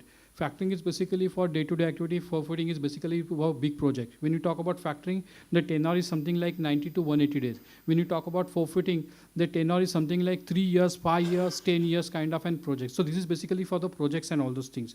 When you talk about the amount in factoring, this will be anything between, say, $100,000 to 2 million, 3 million. When we talk about the forfeiting, the transaction value is something like $300 million, $400 million, $500 million, or $1 billion. So it is a different, ball game. And these forfeiting instruments are traded in the international market with a different. There are companies like London Forfeiting. Fortunately, I know these guys very well. So it's completely securitization and all those things. It's completely different ball game. When you talk about securitization of the trade receivable, there are enough guidelines by RBI. From globally also, when you are actually trying to look at it, you have to replenish the entire receivables. If it is a short term, how do you manage it? So it's completely technical. I don't know whether the market is really ready, at least from the India. When we actually look at Singapore and US and Europe, yes, we do that. Unfortunately, I had a luxury, or I will say advantage of working in MNC Bank, where we actually did some kind of a transaction. But when you actually look at it from the ITFS platform perspective, I think still there is a time to think about it. And from the system perspective, when we prepare the system, though that system is still not developed, but my system is capable of developing within no time. So from the platform perspective, we have already thought about secondary market this thing, and that can be done. So this is not the end of it. I mean, this is just a starting point. When we talk about the factoring, I have not told you anything about other products, but we are just starting off. We got the license last Thursday. We got the commercial license after all those things, and we are all ready. When we did the sandbox transaction, these were all live transaction, actual transaction. And my team was working day and night for all this transaction, because to manage the different deadlines and time lags with different countries and all those things. So we have done that. So now this is, but your system and the process and the product perspective, we are far ahead of what we are actually showing you here. We are not showing here. Ketan has already restricted me that you refer your transaction, discussion only on the export perspective. But at this point of time, as a process, we are going ahead with the export financing, export factoring with recourse, without recourse. Maybe Ketan, you want to actually want to say something.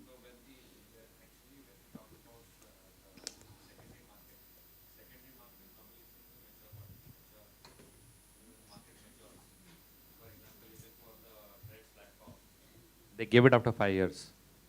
So when you achieve a large mass volume, then there is a need for the secondary participants also to come and offtake that particular set of volume. So when you achieve a mass, then the secondary market will come in. So we have just started. So that is exactly even for the trades platform that when we started, there was not the scope over there. But it was already provided in the guidelines that you should also have a secondary, thing. Now the RBI circular has come, which is allowing us to do. So it's 5 years it took. Here, the volumes being large, and it's already internationally accepted market, internationally accepted practice. I think it will happen sooner. I think maybe it will take 1 or 2 years, maybe. Thank you. Yes, sir. So good evening. I'm Naveen from IDB Bank. I have 2 questions for you. First Difficult question to this guy. I would just like to take the example of Indian Terrain, Mr. Nasim, that he quoted. In first scenario, if suppose the customer is having limit with his or her bank, whether does that bank get some sort of a leeway or some sort of a privilege in terms of getting the first bid? And number 2, if the customer doesn't have any limits on that bank, since he quoted an example of the German bank competing, so does all the competing banks get to know some sort of a trend or a baseline of a particular sector or a particular trade transaction? The quotes, rather, I would like to say in that sense. Good Thank question. First, whether his existing bank will get a leeway or some kind of an benefit. See, it's an open platform. It's a global platform. Whenever there is a transaction, see what happens, whenever there is a transaction, we normally bounce it off with the banks which are keen to look at this kind of an risk. So we have already a list of the banks and who are ready to join us. We have big banks, we have fintech companies, and we know where they are actually ready to take the risk on a without recourse basis. So if there is any kind of an requirement, so we bounce it off it, and then normally we go ahead. As a next step, so that is the first step. So he start with that particular bank. As a next step, when his performance is proved, then we can actually have the multiple banks who are ready to purchase this kind of an receivable, that at that point of time it will go for the bidding. If currently, if there is more than 2 banks or 3 banks which are willing to take the exposure on certain risks, because what happens, when we have a MSME exporter, the buyer may be very big buyers. Okay, and many multinational banks, MNC banks will have a limit on those buyers. So they will be certainly keen to it, and then it works in your favor. As an exporter, it certainly works in your favor when global banks is doing. There is one more, look at different scenario, because you have asked me, when we talk about the different big buyers and all those things, these big buyers have actually, different SCA program which is attached with one bank. Okay, so they will have the global SCF. I used to implement a global SCF program for many clients in my MNC banks. Now the problem is that the latest trend is that many suppliers, when they are supplying to one particular importer, a big importer, they are stuck with one particular bank. So there is a possibility, there is a latest trend going on that these suppliers are not too keen to work, but they cannot do it because they are small suppliers. They have to listen to their buyer. Buyer insists that you have to deal with this buyer because he has a tie-up with that MNC bank under supply chain program. Then they dictate the rate of interest. Then they dictate that, okay, because you are getting the financing at this rate of interest, you have to increase my payment tenure from 30 days to 90 days. So this is how the supply chain program happens globally when you are actually implementing. We do all those calculations. Now there is a latest trend that many suppliers across the globe are not very keen because then they are getting stuck. They are getting dominated by the buyers. They are getting a particular rate which they think can be lower if they go in the open market. And there is also possibility that there is a lot of conditions with these banks along with the buyer will put it across on these guys.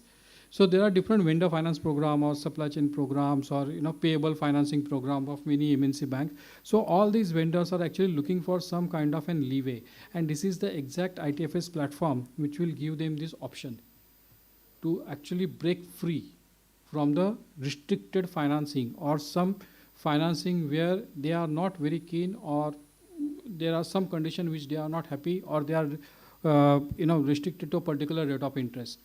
So this is the additional advantage. So we have been speaking to a lot of such exporters who are part of this particular SCF programs and all those things, and this is the feedback what we have received. So that certainly works out. So existing bank giving you well and good. Ultimately, see, when we are actually getting into it, your basic objective of coming to the platform is getting the financing immediately and at a cheaper rate. If you're existing banker, if you want to play that card, okay, if you don't give me, I'll go to the ITFS platform of RXI Global, and they are happy to do that. Boss, welcome, humko chai pilao. If you're getting the rate of interest lower than what you are getting, if you're getting the limit is getting increased on your existing banker, that is exactly what you want. तो ये बस एक बार treat दे दो यार RXI global की team को, भाई आपके वजह से आपका दिखाया पत्ता तो हमारा रेट भी कम हो गया, लिमिट भी इंक्रीज हो गया. So well and good. But if you come to the platform, then you get exposed because you are setting up the track record on the platform. So today there will be one bank. Tomorrow there will be two banks. 1 year there will be 5 banks who will be keen to deal with you. It is a track record. As sir actually rightly pointed out, it is no more a collateral backed business. It is a cash flow based business. People are looking at it. That is the global trend now, right now. And RXL is a regulated entity. It is not that there are no other platforms globally. There are platforms, but people are not very keen because they are not regulated. These are the private guys or venture capital or fintech companies. Ours is a regulated platform.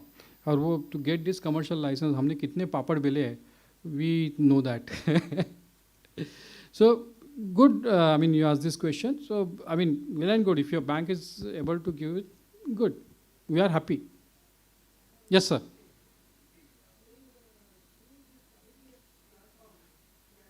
I'm sorry, sir. I can't hear you.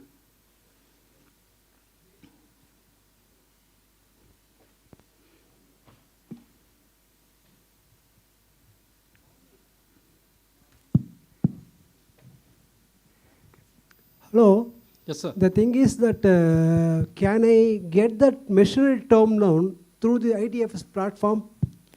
So far, what will be the interest rate if we are be able to arrange okay, it? I'll not go to the interest rate. Question is whether you can get a term loan.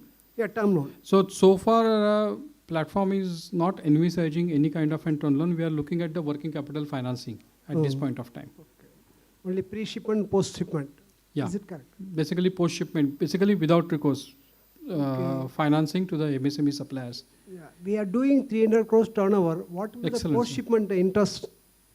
That depends, sir. That depends on the multiple factors. Mm. That depends on the multiple factors. As said earlier, whether you want to go for with recourse, whether you want to go for without recourse, whether you want to go for without recourse with credit insurance, whether you want to go for without recourse with the factoring. See, there are different ways. When you talk about the credit insurance and factoring, the pricing will be different. Okay, I'll give the example. What happens when you take a credit insurance?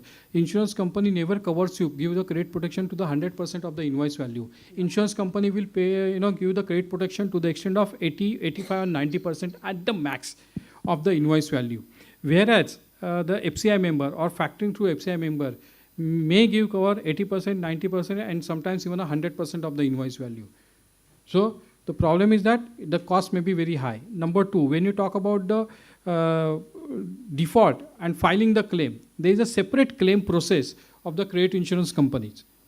But in case of a FCI, there is no separate claim process. There is a default, the buyer has become insolvent, FCI member import factor will make the payment within 90 to 120 days from the due date. End of the story, no claim process, we just send some messages. Like SWIFT, there is something called AD factoring messages. Like we send SWIFT for LC, MT700 and all those things.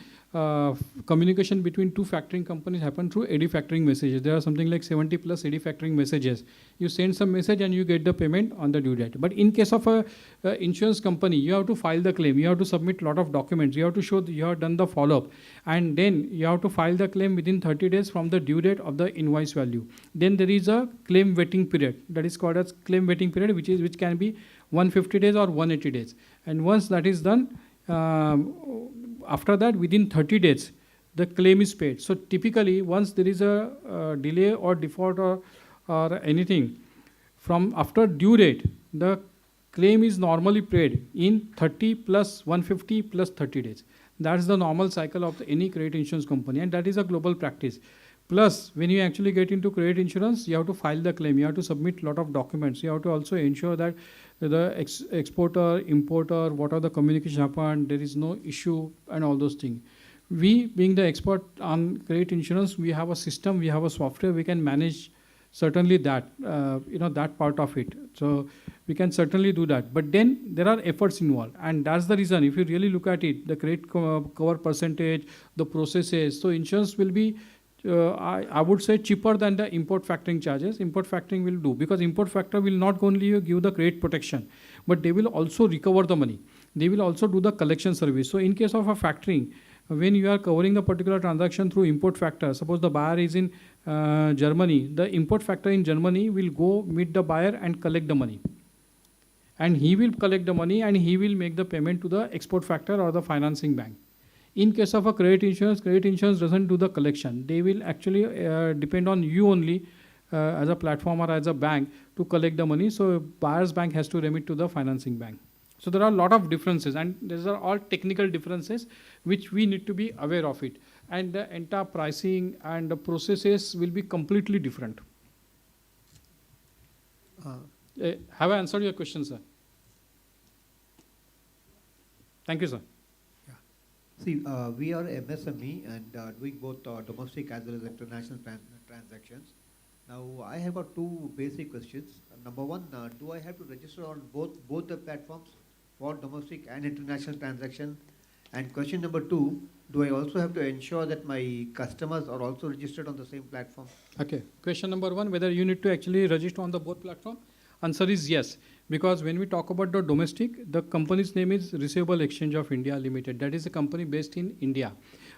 This particular company, when we talk about the ITFS, it is under the GIFT City. So company is registered under the GIFT City. So there is a separate legal entity, RXI Global Finance IFFC Private Limited. So that is registered in the GIFT City.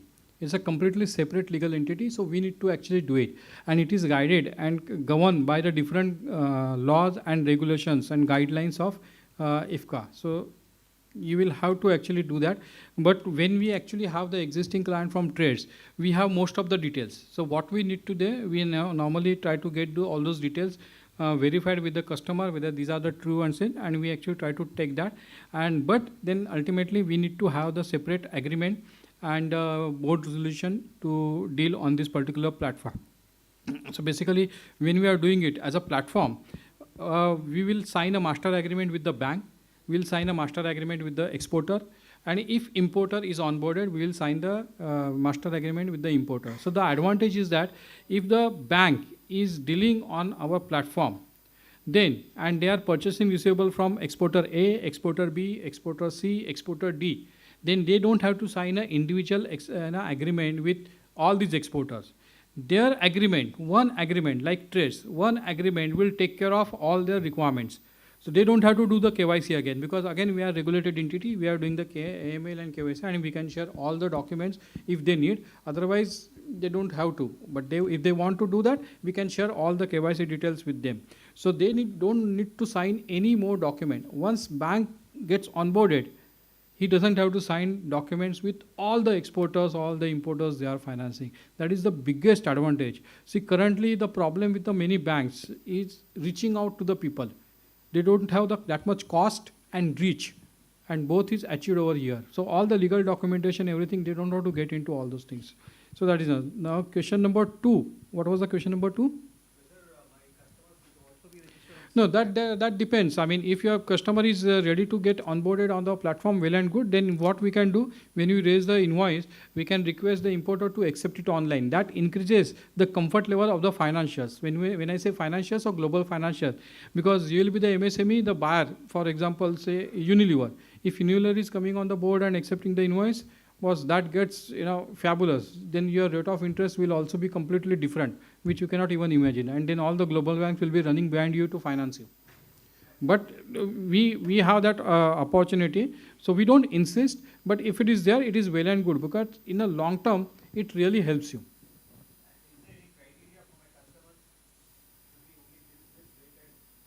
No, right now there is no such criteria, but yes, we will do the complete AML check and KYC check, and we will ensure that these are, I mean, the basic check we'll have to do as per the guidelines before onboarding any, that it is not a defaulter, it has not got into any kind of an issues, it is not from the sanctioned countries and all those things.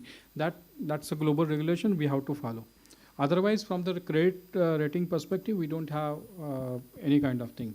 For example, if there is any company, any buyer which is already defaulted with the credit insurance company, why should I, onboard them? And why should I offer it to you also or any banks? Why should I? Sir,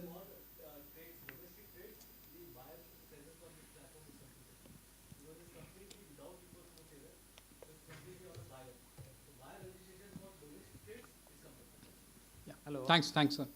This is C. Pradhan from IOB.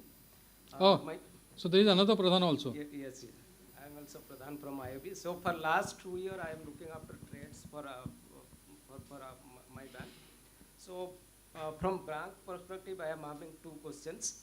First is what you are launching. This will be definitely revolutionize our trade, credit, and banker financing also.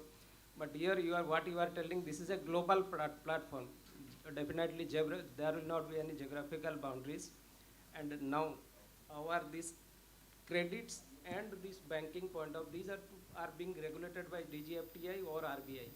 Now for this whatever we are launching, whether there is a guideline is coming from RBI side and any regulations, or the existing guidelines of our these trade credits are being covered will be covered by existing these guidelines. So when we say the regulator from IFCA, okay, so that regulator consists of the representative of the RBI, SEBI, and all other things.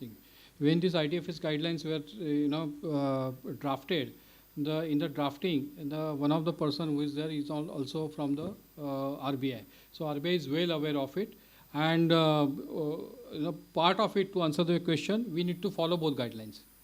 Because you as a bank who are under RBI, you have to follow RBI guidelines, and our processes and system are such that all those requirements are being taken care of. As far as we are concerned, we need to follow the IFCA guidelines also, so that can be taken. So from the both perspective, you have to do it. Suppose tomorrow there is a financial from Europe, so Europe, that particular bank will follow their guidelines also, and plus they will also have to follow the guidelines given by the International Financial Service Authority, which is the IFCA GIFT City regulator. So both guidelines need to be followed, and that has to be followed. There are certain regulatory guidelines that has to be followed, no compromise on that. Just like trades now, during trades also RBI come out with one circular 2018, whether after launching of this platform or whether there is a such plan that RBI is coming out with revised guideline for this platform also. There is a lot of discussion, maybe Ketan, you want to answer that?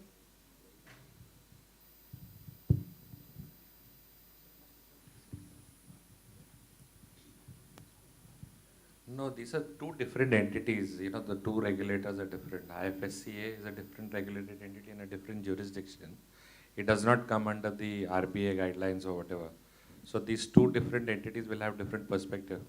I don't think that kind of circular will come where they'll force that, they have to get enrolled on the ITFS platform. Having said that, when you are doing the export, for example, RBI guidelines say that when you do the post-shipment, the pre-shipment need to be liquidated. So we'll have to take the declaration from the exporter if he has availed any kind of a pre-shipment. And if there is a pre-shipment has been availed, when our financials on the platform finance the post-shipment, the payment will be made to the bank from which pre-shipment has been availed. So all those guidelines, we are all old bankers, sir. So we'll have to follow, and we'll follow that, and we'll ensure that our participants will follow their respective guidelines.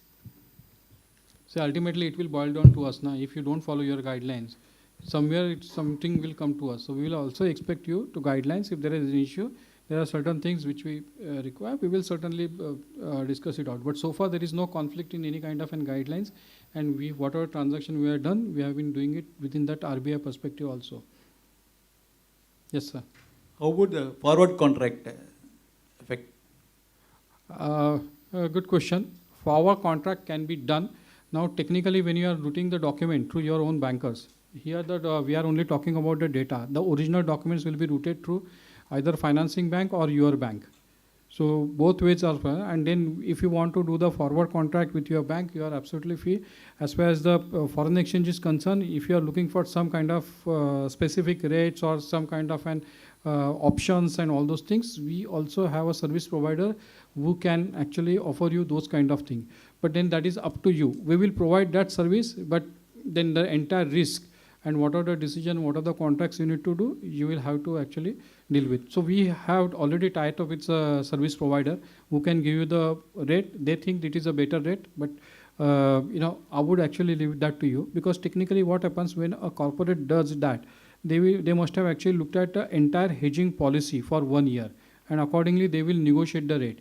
Here, in case if you are willing to look at it and willing to commit those kind of volumes on the platform with the service provider will love, because when we are talking to the service provider, one of the service provider we have implemented is basically from the Asia Pacific countries, and another is basically from US, which is again a strong, absolutely strong financial institution who actually decides the dollar rate and all those things. So you can actually, the choice is yours. My job is basically to give you a lot of services which we'll give in. But then that credit decision lies with you.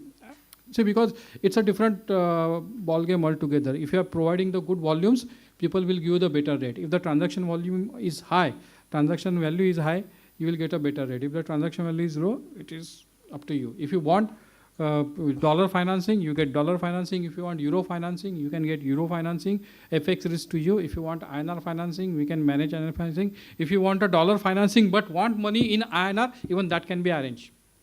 So we are absolutely fine with that. We have service provider who can actually give it, but you should be able to accept those rates.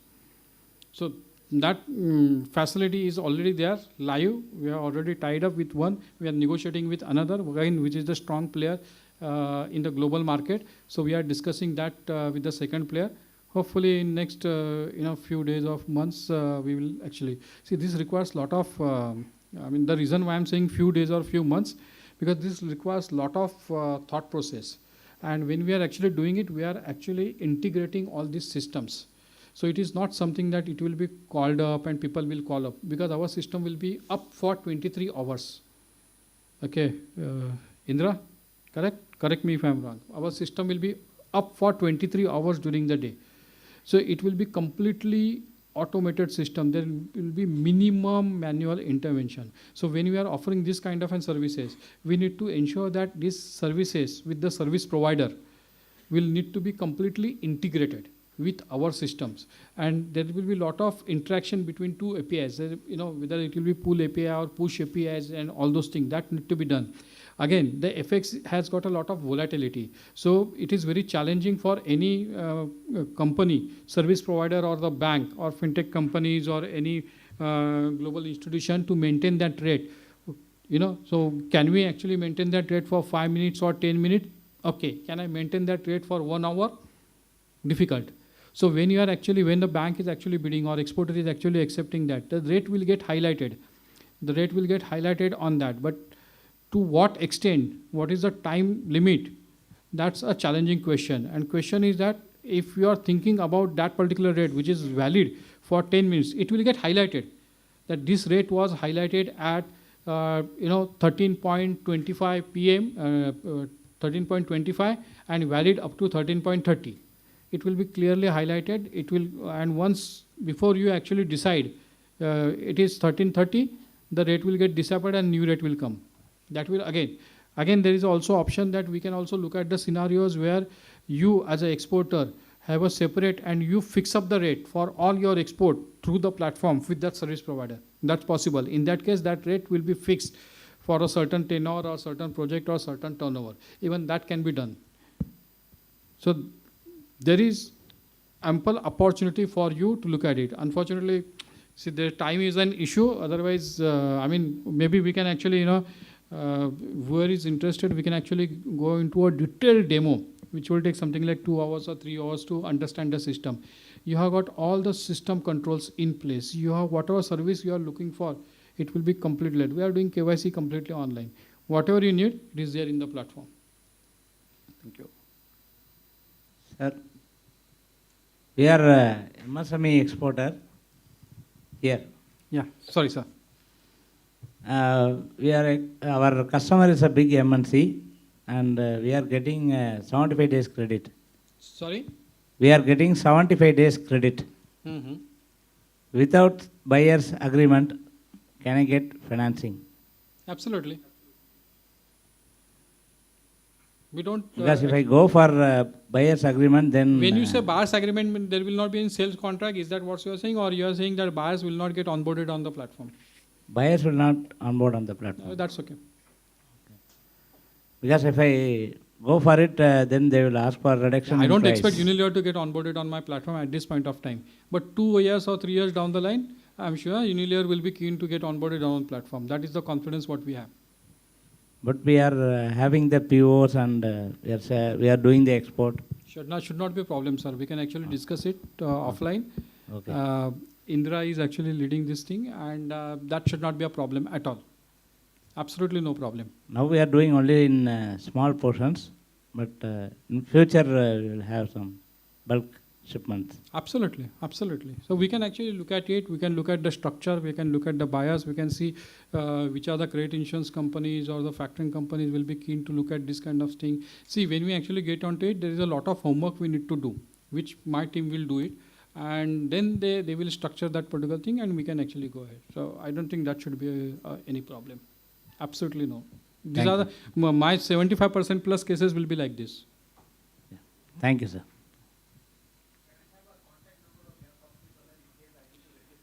Yeah, Indra. So the brochures you have got all these brochures.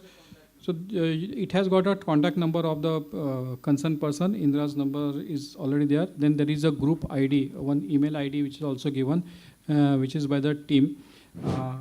And you can contact us anytime. That should not be a problem.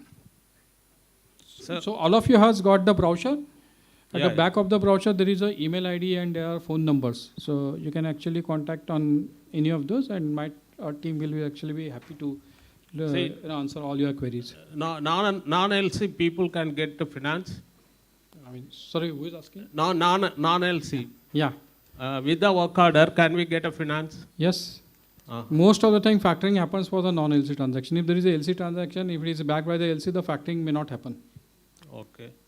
Because if you already got the LC, why you want to go for factoring or post-shipment finance? Then you will actually negotiate the LC. But usually, in UAE for dealing with agricultural product, they won't issue the LC. Only the work order we can. Yeah, absolutely. So it should not be. So whatever transaction we have done, these are not backed by the letter of credit.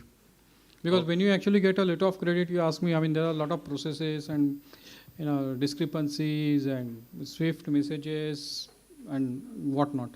Okay.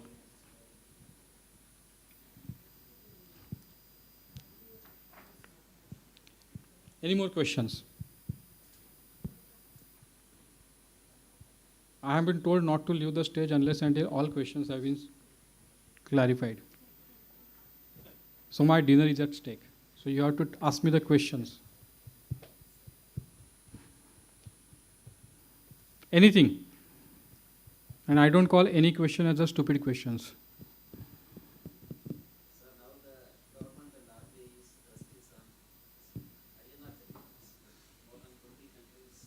They have made arrangements. Going forward, how do you see the demand for this? Okay, this is not related to ITFS, but I will tell you this as an off-record answer, to be honest, not to be quoted anywhere. This is a very good initiative, let me tell you. When you are looking at it overall perspective, that which are the currencies which have been dominated the trade is the Euro, USD, and Chinese currency. Every country has a right to push its currency globally to become a global currency, and I don't find any reason. I'm actually happy that let people be the pay in INR. I'm happy if somebody at a Dubai airport is able to buy the coffee by giving the Indian rupees. Boss, I'm happy. I'm proud. So yes, there will be certain, but it's challenging. There are multiple challenges. I mean, we all know as a banker, and you as a banker, all of us have grayed our hair, so it's a challenging thing. But whatever we are going certainly going in the right direction, and this is the way it should be done. And yes, it takes time. Everything takes time. At certain this is the right time. So yes, this is the time, and it will certainly help us in a long run, no doubt about it. But this is, let me be very honest, when I make this comment, I don't make this comment on behalf of RXL, or I don't make this comment on behalf of ICC. This is my personal comment. Yeah, but just to add, just to say that, it's a great development because, tomorrow you look at it from the exporter's point of view, because the exporter is not exposed to the vagaries of the foreign exchange. So, you are able to crystallize your rate at that point of time, and that same realization when it happens, it's much better, because sometimes you are not in the business of forex trading or, the forex to gain from the exporters, the export exchanges, the export rates which go on. So I think it's a very great development, because at the end of the day, the exporter is going to get the benefit. But at the same time, you will also get the export incentives because of the currency being there. So it is not to be noted, it is to be noted very clearly that when it is an export, we will get the benefit of exports. But you will not be exposed to the foreign exchange risk. I'd be happy to see the global trade happening in Indian rupees across the globe.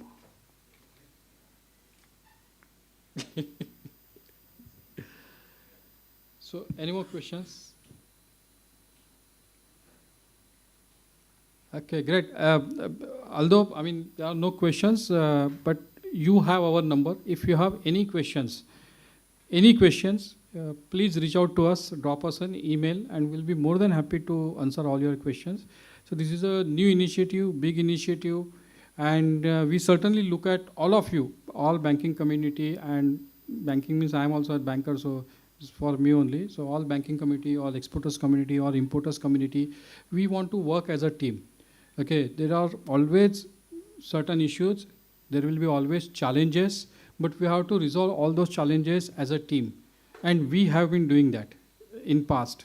All the transaction we have been doing that, we have been working as a team. And we certainly want all of you to join us as a team members. It is a great initiative. Let's go ahead as a team, as your product, your company, your platform. Good? Thank you. Thank you very much for a very insightful session and very active participation from our dear MSMEs. Also, I would like to say that this ITFS registration, our DIC staff, District Industry Center, or the officials, they have been trained to help with the registration. So if you require any assistance, please feel free to approach our DICs in any of the districts and our RJD office here in Chennai as well. We will be happy to help facilitate. And I request all of you to join for dinner. Thank you very much.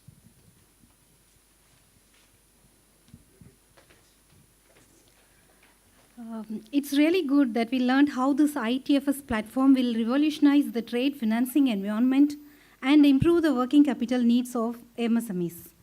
Hope you all enjoyed the session as I enjoyed hosting for all of you. I would like to call upon Mr. Kailash Kumar Varodia, the Chief Operating Officer of RXAL, to present the vote of thanks. Mr. Kailash Kumar Varodia is a part of RXAL for 6 years. Prior to this, Mr. Kailash Kumar was heading Business Development and Accounts team of SBI Global Factors Limited for more than 12 years. He was also part of Operations, System and Product Development during his tenure with the SBI Global Factors Limited. He started his career with the HSBC in retail assets and factoring services. Mr. Kailash Kumar has more than 18 years of experience in factoring services and over 20 years in banking industry. Mr. Kailash has won the CF 400 Honor Award for the year 2022. He is a commerce graduate from Mumbai University and completed Chartered Accountancy and Information System Audit course from Institute of Chartered Accountants of India and CAIIB from Indian Institute of Banking and Finance. He has also done MBA and CFA from ICFAI Tripura. The stage is yours, sir. In between, I was thinking whether I have to deliver some speech or not, the way ma'am has given. And to be very honest with you, the example quoted by Kishore with the dosa, madam has already announced the dinner, so I think the hunger is already knocking the door of the stomach.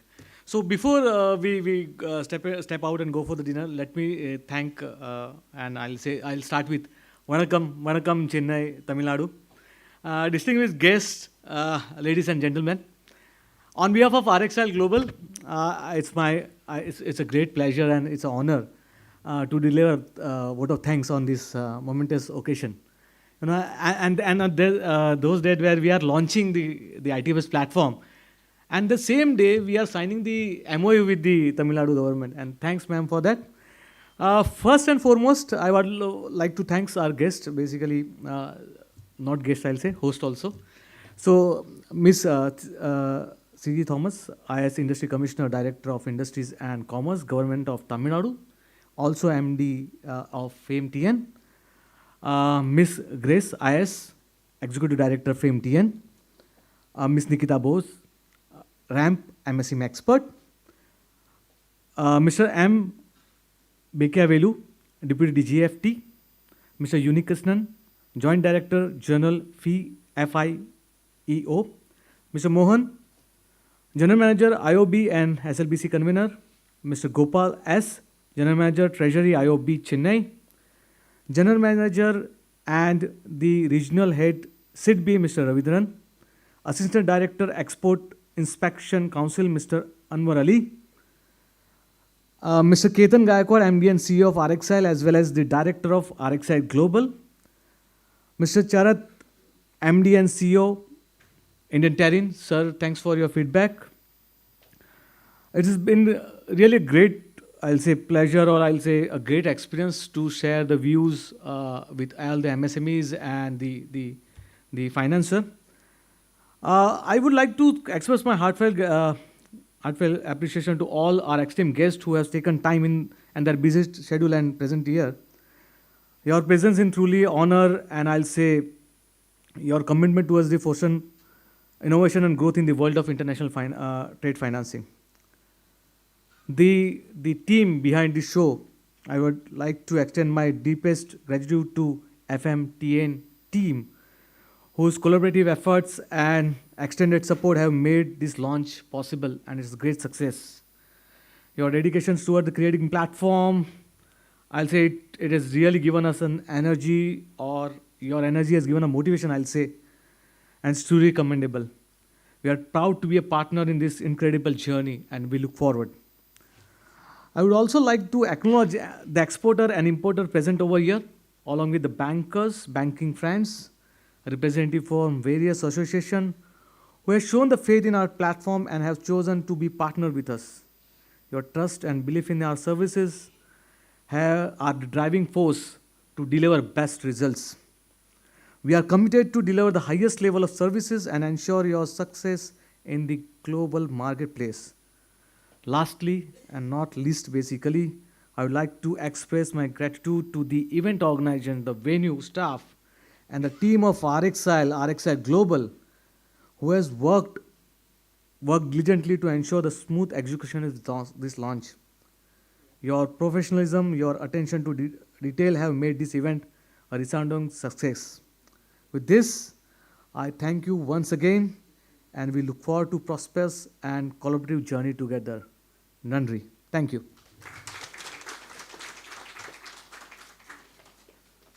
Thank you, sir. You are all invited to relish the networking dinner that has been arranged for all of us. Thank you all once again for making this event a great success.